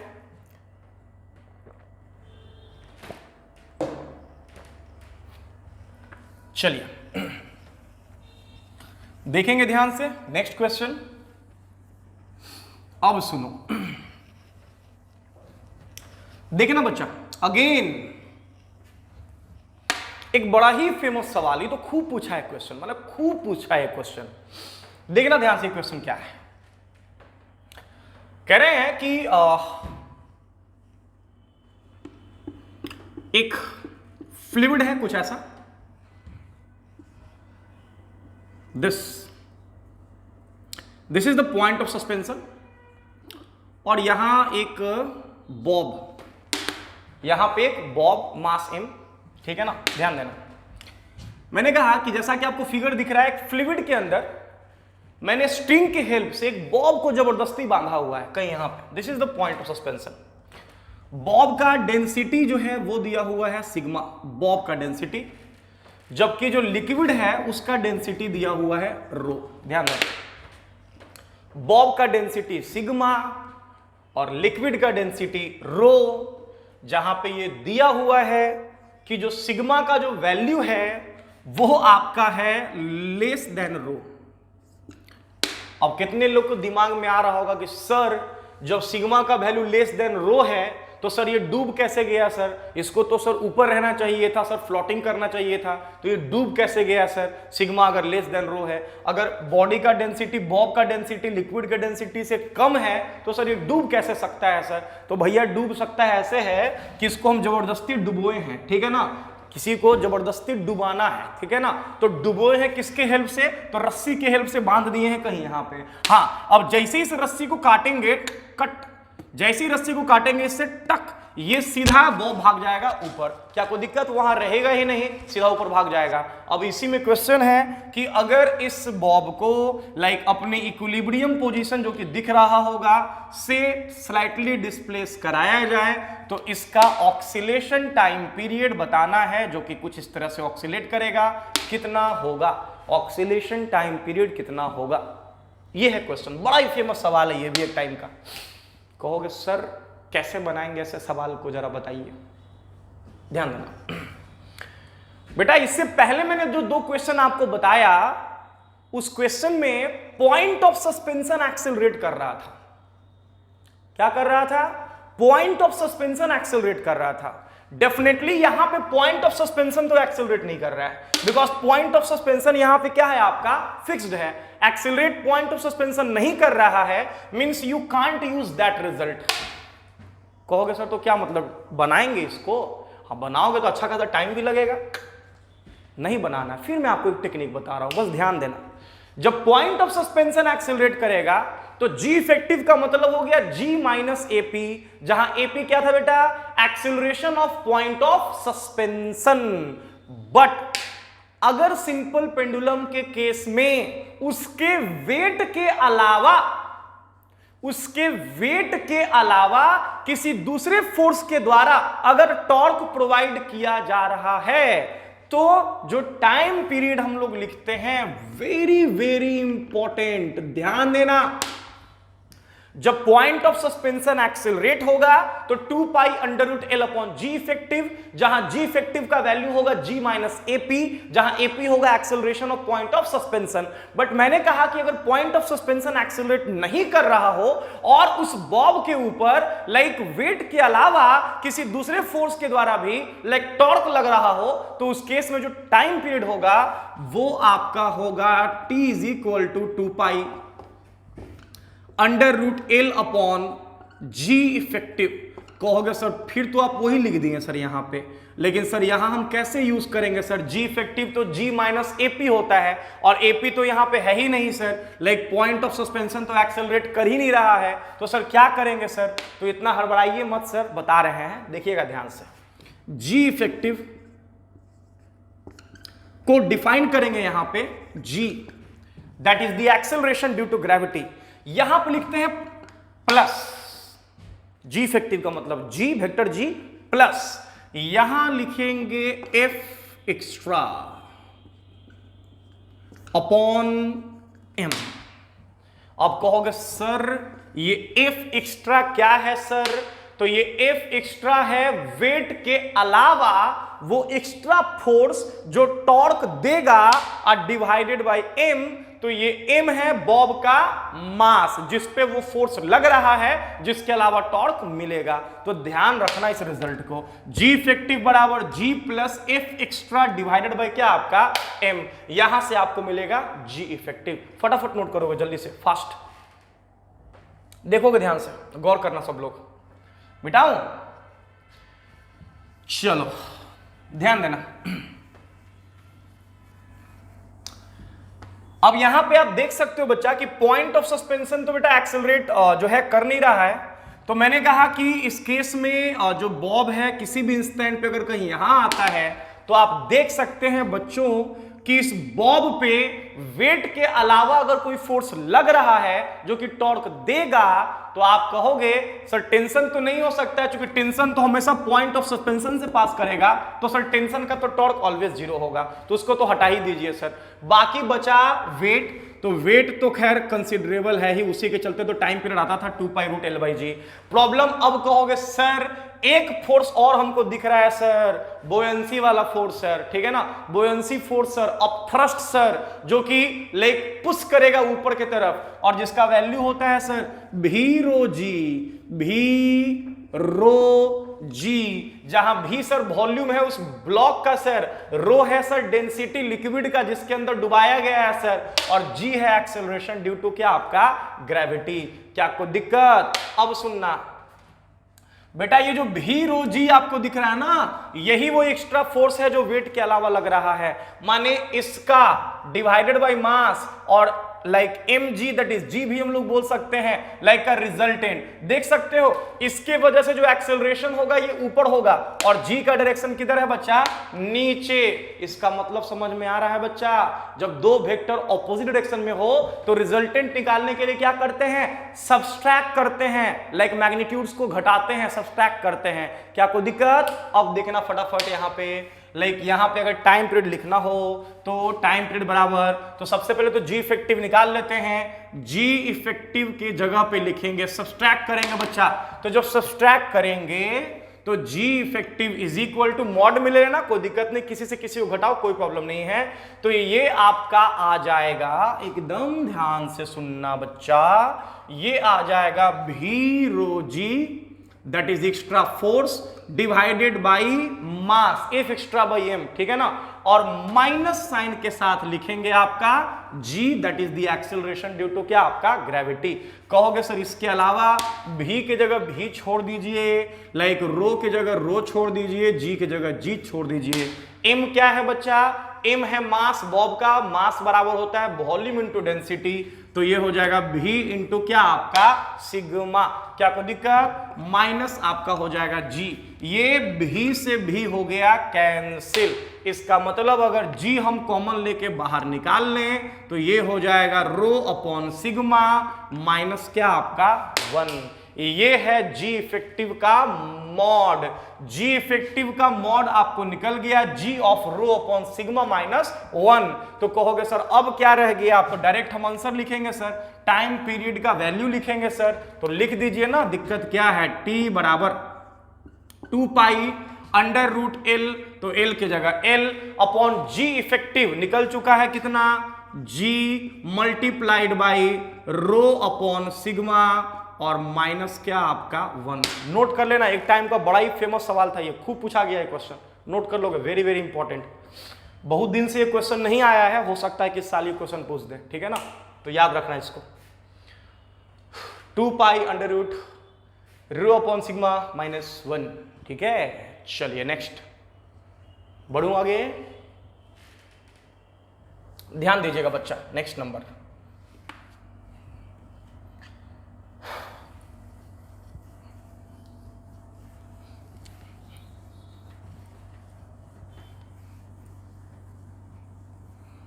चलो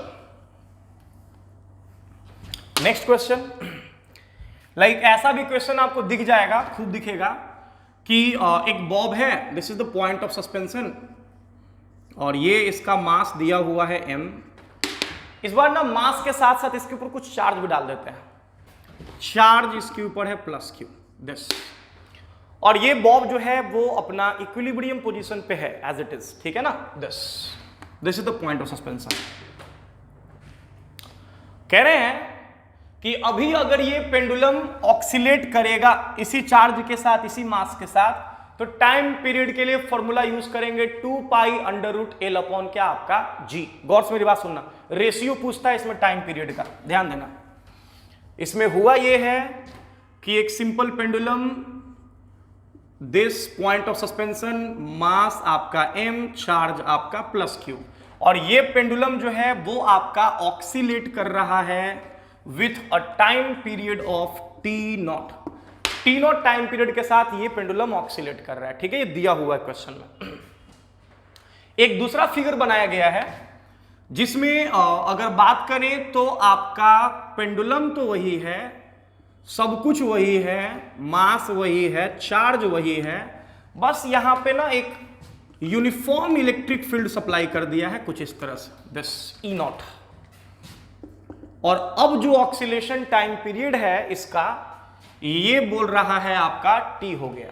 ठीक है ना, अब नया ऑक्सीलेशन टाइम पीरियड हो गया कितना, t। तो क्वेश्चन पूछता है बच्चा, ठीक है, क्वेश्चन पूछा जाता है कि t/t0 का वैल्यू कितना होगा, माने टाइम पीरियड्स का रेशियो आपको पूछा जाएगा कि t/t0 is equal to what. ये सवाल है आपका, t/t0 is equal to what. क्या कोई दिक्कत? ध्यान देना बच्चा, गौर करना। देखोगे, मैंने कहा कि बेटा t0 तो आपको पता है पहले से, t0 तो आराम से आप जान रहे हो, ये आप लिख दोगे, डायरेक्ट फॉर्मूला ही लिख दोगे, 2π√L/g।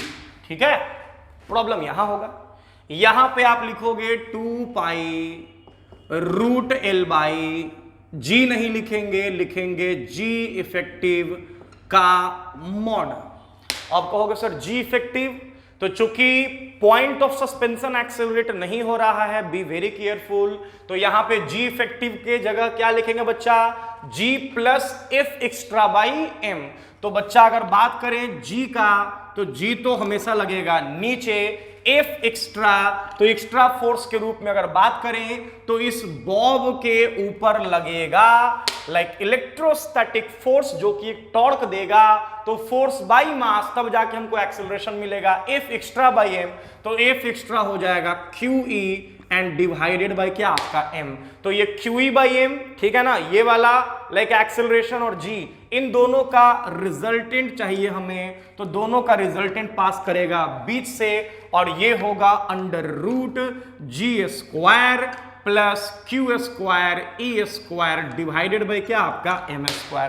क्या कोई दिक्कत? इसका वैल्यू जाके यहां पुट कर दो, तो टाइम पीरियड आपका निकल गया 2π√L divided by mod of g effective. तो g इफेक्टिव का मॉड आपको जैसा कि दिख रहा है, √g² plus q² e² divided by m²।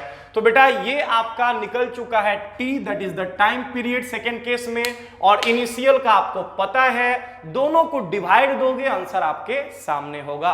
t/t0 पूछा जाता है कि t/t0 कितना होगा, डिवाइड दे दो, आंसर आपके सामने होगा। क्या कोई दिक्कत? आराम से ऐसे क्वेश्चंस को उड़ा सकते हो, अब कोई प्रॉब्लम नहीं होगा आप लोगों को। ठीक है, फटाफट नोट करोगे। नेक्स्ट, जल्दी करो।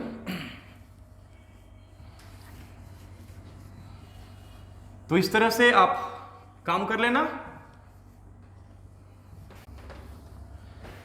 ठीक है बच्चे, तो फाइनली हम लोग जो है अब थोड़ा सा डैम्ड ऑक्सीलेशंस के बारे में बात कर लेंगे। कुछ एक पेटेंट क्वेश्चन है डैम्ड ऑक्सीलेशन का, जो कि हमेशा पूछा जाता है। ठीक है, जब भी पूछा गया है तो वही क्वेश्चन आया है, तो बस फाइनली इसको खत्म करने जा रहे हैं आज हम लोग SHM। ठीक है ना, जाओ और बनाओ, सारे क्वेश्चंस बन जाएंगे आज। ठीक है, देखोगे ध्यान से। और डैम्ड ऑक्सीलेशंस के बारे में थोड़ा सा हम डिस्कस करने जा रहे हैं बच्चा, तो देख लेना फटाफट क्या सिचुएशन। ऐसा है कि हमने ना लाइक एक कंटेनर लिया है, और इस कंटेनर में एक विस्कस लिक्विड को हमने प्लेस करा है। एक विस्कस लिक्विड इस कंटेनर के अंदर है, और मैंने कहा कि this is the point of suspension, जिससे कि मैंने एक स्प्रिंग को कनेक्ट करके दिस ब्लॉक मासन दिस इसके अंदर डाल दिया, इस कंटेनर के अंदर डाल दिया। ध्यान देना बच्चों, मैंने कहा कि बेटा एक विस्कस लिक्विड के अंदर मैंने एक स्प्रिंग पेंडुलम को प्लेस करा है, और स्प्रिंग का जो स्प्रिंग कांस्टेंट है वो आपका K है। ठीक है ना, तो अगर लिक्विड जो है विस्कस है, तो ऑब्वियस है कि ड्यूरिंग द ऑक्सीलेशन, जब वो ब्लॉक ऑक्सीलेट करेगा, तो हर एक इंस्टेंट पे लाइक लिक्विड की तरफ से उस ब्लॉक को एक फ्रिक्शन ऑफर होगा, ठीक है ना, और जो फ्रिक्शन ऑफर होगा उसका डायरेक्शन जो है वो ऑलवेज ब्लॉक के वेलोसिटी के क्या होगा, आपका ऑपोजिट होगा। माने कि यहां पे जो ऑक्सीलेशन जो होगा ब्लॉक का, उसमें फ्रिक्शन का भी कहीं ना कहीं कंट्रीब्यूशन होगा, ठीक है ना। अब आपको ये समझना होगा बच्चा कि मान लो ब्लॉक अपनी इक्विलिब्रियम पोजीशन में है, किसी भी इंस्टेंट पे इसके ऊपर नेट फोर्स 0 है, और उस इक्विलिब्रियम पोजीशन से मैंने इस ब्लॉक को स्लाइटली डिस्प्लेस कराया है this by an amount of क्या, आपका x। तो मैंने कहा कि x डिस्प्लेस होने के बाद जब ब्लॉक कहीं यहां पहुंचेगा तो इस इंस्टेंट पे ब्लॉक के ऊपर दो फोर्सेस लग रहे होंगे। पहला तो इसका अपना खुद का वेट होगा जो कि डाउनवर्ड होगा, नीचे होगा, जिसको हम लोग लाइक mg कहेंगे, और इसके अलावा जो फोर्स आपका ब्लॉक के ऊपर लगेगा, ठीक है ना। लेकिन हाँ ये है कि इस mg का तो कोई कंट्रीब्यूशन है नहीं। mg मैंने पहले ही बताया है कि स्प्रिंग के ऑक्सीलेशन में, स्प्रिंग पेंडुलम में जो ब्लॉक का जो ऑक्सीलेशन होता है उसमें वेट का कोई कंट्रीब्यूशन नहीं है। तो हाँ कंट्रीब्यूशन के रूप में क्या होने वाला ये देखना, पहला जो है वो स्प्रिंग फोर्स लगेगा जो कि आपका kx होगा, जिसका डायरेक्शन आपका ऊपर होगा दिस, और दूसरा जो फोर्स आपका लगेगा इस ब्लॉक के ऊपर वो फ्रिक्शन जो ऑफर होगा लिक्विड के तरफ से, जिसको हम लोग बोलते हैं BV। तो चूंकि जो जनरली जो मैग्नीट्यूड होता है फ्रिक्शनल फोर्स का जो लिक्विड की तरफ से ब्लॉक को ऑफर किया जाएगा वो डायरेक्टली प्रोपोर्शनल होता है ब्लॉक के स्पीड के, ठीक है ना। तो हमने वहां पे कांस्टेंट भी इंट्रोड्यूस कर लिया है BV के रूप में। तो दो फोर्स, एक स्प्रिंग फोर्स जो खींचेगा और दूसरा उस इंस्टेंट पे अगर ब्लॉक का वेलोसिटी नीचे की तरफ है दैट इज V, ऑब्वियस है अगर इक्विलिब्रियम पोजीशन है तो नीचे जाएगा यहां से, तो अगर वेलोसिटी V है तो मैंने कहा कि ऊपर लगेगा आपका BV। तो मैंने कहा कि बच्चा इस इंस्टेंट पे रीस्टोरिंग फोर्स के रूप में दो फोर्स लग रहा है, एक kx है और दूसरा BV है। kx जो स्प्रिंग के द्वारा फोर्स ऑफर किया गया है और BV जो लिक्विड के द्वारा जो फोर्स ऑफर किया गया है। माने जो नेट रीस्टोरिंग फोर्स होगा बच्चा F restoring is equal to, वो आपका हो जाएगा माइनस साइन के साथ, पहला तो हो जाएगा kx और दूसरा हो जाएगा क्या, आपका BV, जहां B को हम लोग डैंपिंग कांस्टेंट बोलते हैं, ठीक है ना। जैसे K हमारा स्प्रिंग कांस्टेंट है उसी तरह से B को हम लोग डैंपिंग कांस्टेंट कहते हैं। माने कि अगर इसको हम लोग लिखना चाहें बच्चा तो ऐसे भी लिख सकते हैं लाइक रिस्टोरिंग फोर्स की जगह मास इनटू एक्सेलरेशन। माने अगर डिफरेंशियल इक्वेशन बनाना चाहे ना इसका तो ये ऐसा हो जाएगा d2x अपॉन dt स्क्वायर, ये पूरा टर्म इधर आएगा तो प्लस में ये होगा k by m into x, और फिर डिवाइड होगा आपका b भी m से डिवाइड होगा तो ये हो जाएगा b अपॉन m और इनटू क्या आपका v और इज इक्वल टू क्या आपका 0। क्या कोई दिक्कत? चाहो तो आप v के जगह पे dx अपॉन dt भी पुट कर सकते हो। माने ये जो इक्वेशन है ये होगा d2x अपॉन dt स्क्वायर, जो कि आपको बिल्कुल याद नहीं रखना है, प्लस यहां पे हो जाएगा b upon m multiplied by v की जगह हो जाएगा dx अपॉन क्या आपका dt, और प्लस आपका हो जाएगा k अपॉन m और इनटू क्या आपका x, और ये इक्वल होगा किसके, आपका 0 के। This is what we call differential equation of damped oscillation, ठीक है ना। लाइक इस डैम्प्ड ऑक्सीलेशन के लिए डिफरेंशियल इक्वेशन ये हो गया। जो डिफरेंशियल इक्वेशन विदाउट डैम्पिंग हमने अभी तक पढ़ा था d2x बाई dt square plus omega square x is equal to 0, यहां पे एक एक्स्ट्रा टर्म आया है ये वाला b upon m into dx upon dt, जहां b को हम लोग बोलते हैं डैम्पिंग कांस्टेंट। अब आपको ये देखना होगा कि सर इस एक्स्ट्रा टर्म का b ये जो एक्स्ट्रा टर्म आया है b upon m into dx upon dt, इस एक्स्ट्रा टर्म का क्या सिग्निफिकेंस है सर? तो मेरी बात ध्यान से सुनना बच्चा, मिटा रहा हूं इसको मैं, ठीक है ना, ध्यान देना। देखोगे मैंने कहा कि बच्चा ये जो डिफरेंशियल इक्वेशन आपका आया ना, लाइक इस डिफरेंशियल इक्वेशंस के लिए मैंने कहा कि हम यहां पे केस कंसीडर करके चलते हैं, ठीक है ना। और केस ये है कि जो b अपॉन 2m का जो वैल्यू है, ठीक है ना, b अपॉन 2m का जो वैल्यू है वो आपका लेस देन हम मान के चल रहे हैं under root k upon m, ठीक है ना। b अपॉन 2m जो है less than under root k upon क्या आपका m। अगर b upon 2m less than under root k upon m के हो तो उस केस में उस डिफरेंशियल इक्वेशन का जो सोल्यूशन होगा वो सोल्यूशन आपका होता है, हालांकि जो हम ये केस लगा देते हैं ऐसा लिखते हैं बेटा, तो इसको हम लोग बोलते हैं अंडर डैम्प्ड ऑक्सीलेशन। ध्यान देना, इसको हम लोग बोलते हैं अंडर डैम्प्ड ऑक्सीलेशन। ध्यान रखना इस चीज को। Like under damped oscillation. मैंने कहा अगर b upon 2m less than root k upon m के हो तो इस सिचुएशन को हम लोग बोलते हैं अंडर डैम्ड ऑक्सीलेशन। अब यहां पे आपको ये चीज समझना होगा बच्चा, ये चीज आपको यहां पे समझना होगा कि लाइक अगर यहां बात करूं तो मैंने कहा कि जो सॉल्यूशन हमने लिखा, लाइक जो डिफरेंशियल इक्वेशन में लिखा, इस कंडीशन के साथ उसका जो सॉल्यूशन होगा वो सॉल्यूशन होगा ये, जो कि आपको नहीं जानना है सॉल्यूशन कहां से आया। x इज इक्वल टू लिखते हैं हम लोग, ध्यान दीजिएगा, a into e to the power minus b upon 2m और into t. x is equal to a into e to the power minus b upon 2m into t multiplied by होता है cos omega t plus क्या आपका five. ध्यान देना, ये है आपका इक्वेशन, डिस्प्लेसमेंट इक्वेशन ब्लॉक का। x is equal to a of e to the power minus b upon 2m into t multiplied by cos omega t plus क्या आपका फाइव। कहोगे सर ठीक है a यहां पे क्या होगा सर, ये क्या रिलेशन आ गया, क्या बता रहा है, तो हम हर एक चीज के ऊपर डिस्कस करेंगे बेटा। अभी बस ये समझ लो कि जो ओमेगा यहां दिख रहा है, इस ओमेगा को हम लोग बोलते हैं फ्रीक्वेंसी ऑफ डैम्प्ड ऑक्सीलेटर, ठीक है ना, जो डैम्प्ड ऑक्सीलेशन परफॉर्म हो रहा है उसका फ्रीक्वेंसी। और इस ओमेगा का जो वैल्यू होता है वो होता है under root like omega naught का स्क्वायर और माइनस आपका b अपॉन 2m का होल स्क्वायर। अब कितना लोग के दिमाग में आ रहा होगा कि सर ये ओमेगा नॉट क्या है सर, तो ये ओमेगा नॉट फ्रीक्वेंसी है विदाउट डैम्पिंग, माने ओमेगा नॉट का स्क्वायर जो है वो k अपॉन m के इक्वल होगा। ओमेगा नॉट का जो स्क्वायर है बेटा वो k अपॉन लाइक m के इक्वल होगा। वेयर लिख सकते हो लाइक ओमेगा नॉट जो है वो इक्वल होगा अंडर रूट किसके, आपका k अपॉन m के, माने ये है फ्रीक्वेंसी विदाउट डैम्पिंग। अब सुनना, कहोगे कि सर ये सब जो केस आपने लिखा है, सर ये जो आपने केस लिखा है सर, ये तो पहला बात समझा दो कि सर इसको हम लोग कब यूज करेंगे, ठीक है ना, कैसे यूज करेंगे। तो बेटा जैसा कि मैंने नाम ही बता दिया, डैम्प्ड ऑक्सीलेशन। डैम्प्ड ऑक्सीलेशन कहने का मतलब ये हुआ कि बच्चा जब मैंने इस स्प्रिंग पेंडुलम को लाइक किसी विस्कस लिक्विड में डाला तो हुआ ये है कि स्प्रिंग फोर्स के अलावा जो विस्कस फोर्स लग रहा है लाइक उस ब्लॉक के ऊपर जो लिक्विड की तरफ से ऑफर हुआ है, वो विस्कस फोर्स कर ये रहा है कि उस ब्लॉक के ऑक्सीलेशन एम्पलीट्यूड को धीरे धीरे घटाता जा रहा है।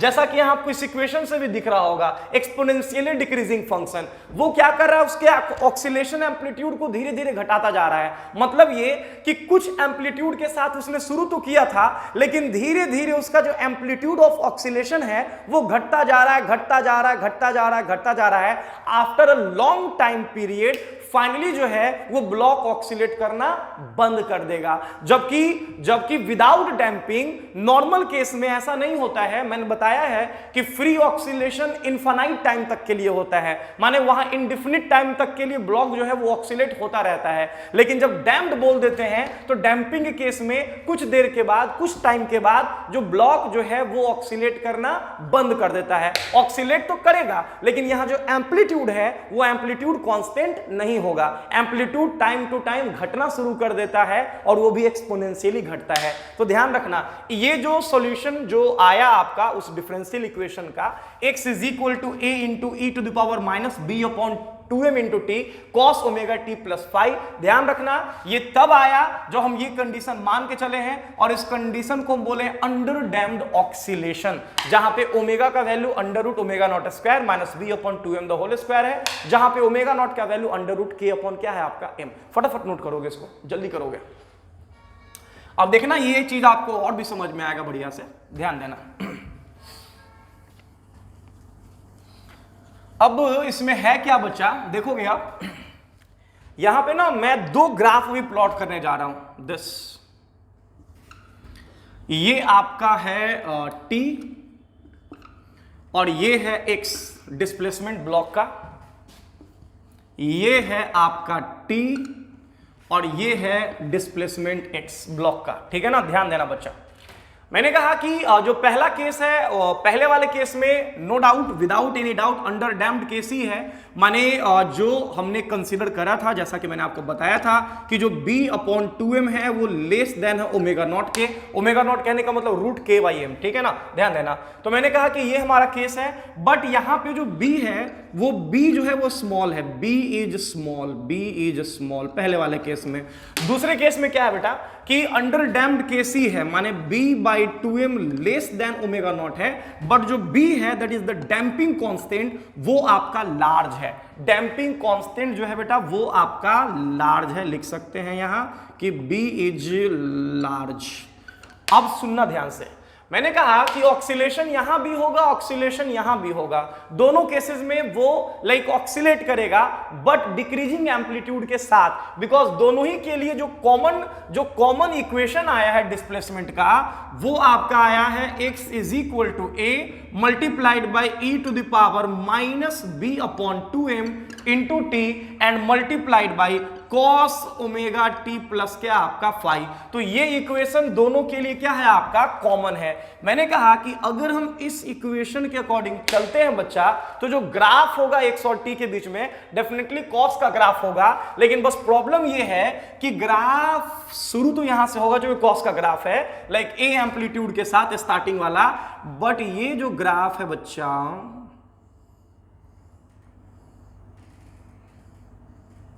दिस कुछ ऐसा होगा, ठीक है ना, ध्यान देना। ये ग्राफ कुछ इस तरह से बनेगा, लाइक दिस, ऐसा, ठीक है ना। ये ग्राफ कुछ ऐसा होगा बच्चा, ठीक है।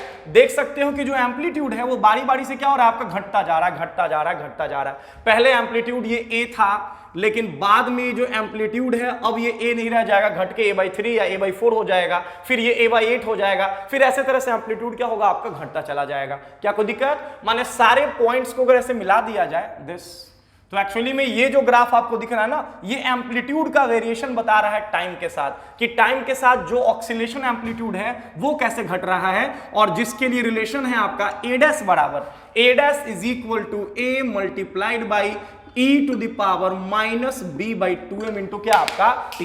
जो ऑक्सीलेशन एम्पलीट्यूड जो घट रहा है, ये टर्म, ये वाला टर्म बेटा, like a' is equal to a into e⁻ b/2m into t, माने ये जो एम्पलीट्यूड है वो एक्सपोनेंशियली क्या हो रहा है आपका घट रहा है। दोनों ही साइड से आप प्लॉट कर सकते हो, ये आपका कुछ इस तरह से। क्या कोई दिक्कत, ये हमने तब बोला है जब हम बोल रहे हैं कि b जो है क्या है आपका स्मॉल है, लेकिन अगर बोल दिया जाए कि b जो है लार्ज है, मतलब ज्यादा अमाउंट का जो है फ्रिक्शन ऑफर हो रहा है लिक्विड की तरफ से, तो उस केस में होगा ये कि शुरुआत तो ग्राफ बढ़िया करेगा, लेकिन बहुत जल्दी उसका जो एम्पलीट्यूड है वो आपका घट करके ऐसा 0 हो जाएगा, ठीक है ना। माने ड्रेस्टिकली जो है वो एम्पलीट्यूड जो है आपका घटेगा और घट के यहां पे आकर के 0 हो जाएगा। कुछ ध्यान देना, इस केस में भी डैम्प्ड ऑक्सीलेशन होगा, बस दोनों में अंतर ये है कि यहां जो एम्पलीट्यूड घट रहा है ये एक लंबे टाइम के बाद जाकर के 0 होगा, लेकिन अगर b का वैल्यू बहुत ज्यादा हो तो तुरंत घटते घटते घटते घटते कुछ देर के बाद ही लाइक ऑक्सीलेशन एम्पलीट्यूड क्या हो जाएगा आपका 0।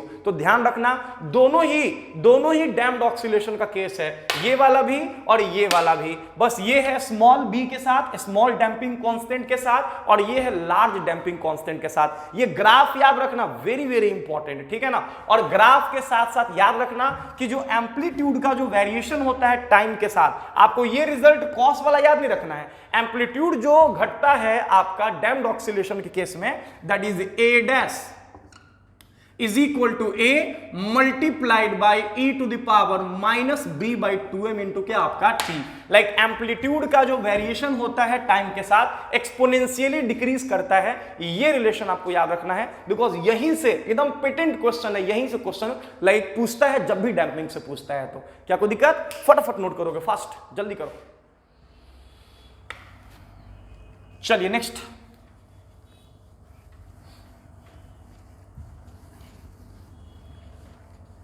अब ध्यान देना बच्चा इसमें, अब इसी में कह देगा ना, एक क्वेश्चन करा देता हूं, क्योंकि बार बार बोल रहा हूं कि पेटेंट क्वेश्चन है इसका, यहीं से क्वेश्चन ही पूछता है और कुछ क्वेश्चन ही पूछेगा।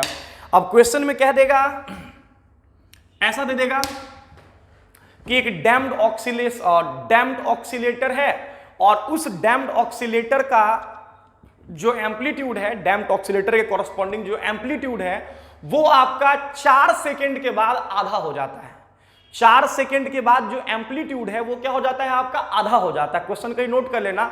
तो बोलता है कि बताओ कि 12 सेकंड के बाद एम्पलीट्यूड कितना होगा।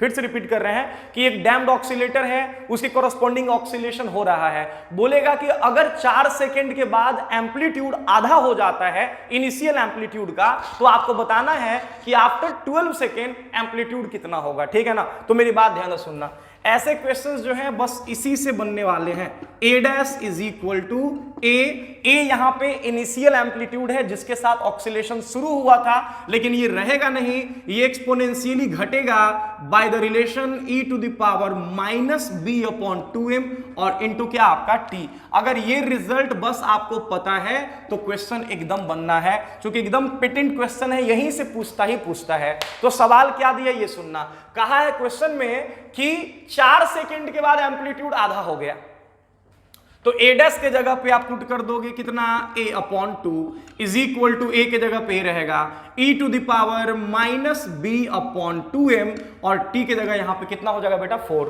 आप चाहो तो ये a से a कर लो कैंसिल, माने यहां से हो जाएगा 1 upon 2 is equal to e पे power minus b upon 2m और इस पूरे पे पावर कर दो आप 4। नहीं समझा, ये पढ़े होगे 8th 9th क्लास में, ठीक है ना। लाइक इंडिसेस के ऊपर a to the power m पे पावर n बराबर होता है a to the power m into n, तो होल पे पावर हम 4 ले लिए। अब चाहें तो इस 4 पावर को हम इधर भेज सकते हैं, लाइक यहां से हमें e to the power minus b upon 2m का वैल्यू निकल जाएगा। ठीक है ना। तो इसको हम लोग मान लेते हैं क्वेश्चन नंबर क्या आपका फर्स्ट। क्या कोई दिक्कत, यहां से e to the power minus b upon 2m का वैल्यू निकल जाएगा, ये 4 इधर आ जाएगा तो 1/2 पे पावर 1/4 हो जाएगा। ठीक है ना।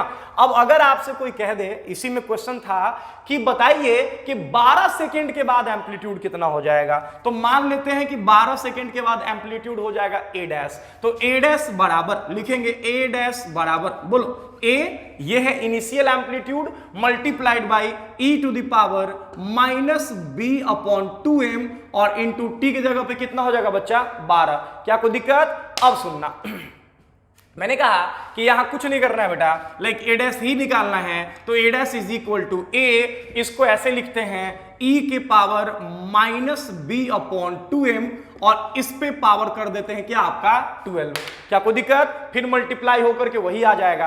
अब कहोगे कि सर यहां पे तो e to the power minus b upon 2m हमको पता है, ये 4 इधर चला आएगा, तो यहां लिख देते हैं a dash is equal to a multiplied by, ध्यान देना ये 4 इधर आकर के हो जाएगा पावर 1/4, माने ये आपका हो जाएगा 1 अपॉन 2 पे पावर 1/4 और बाहर में मल्टीप्लाई है 12। 4 से कितनी बार में चला जाएगा बच्चा, 3 बार में। इसका मतलब है कि a डैश का वैल्यू आ जाएगा आपका, ठीक है ना, 4 से 3 बार में जाएगा, माने a डैश का वैल्यू आ जाएगा a मल्टीप्लाइड बाई 1 अपॉन 2 का लाइक होल क्यूब, माने ये हो जाएगा 2 दूना 4 दूना का 8, माने a dash is equal to आ जाएगा a/8। इसका मतलब ये हुआ बच्चा, इसका मतलब ये हुआ कि 12 सेकेंड के बाद जो एम्पलीट्यूड है वो आपका लाइक इनिशियल एम्पलीट्यूड का 1/8 टाइम हो जाएगा। फटाफट नोट कर लोगे जल्दी से, हो गया। चलो सब पेटेंट क्वेश्चन है, यहीं से क्वेश्चन आएगा, डैम्ड में आएगा तो इसी से क्वेश्चन आएगा, कुछ नहीं करना है, बस फटाफट नोट कर लो इसको जल्दी से।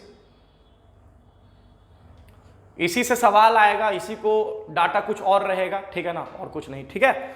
चलो इट्स ऑल फॉर एसएचएम, जा करके बनाओ सारे क्वेश्चंस, आपके सारे क्वेश्चंस अभी बन जाएंगे, कोई दिक्कत नहीं होगा, ठीक है। चलो बच्चों।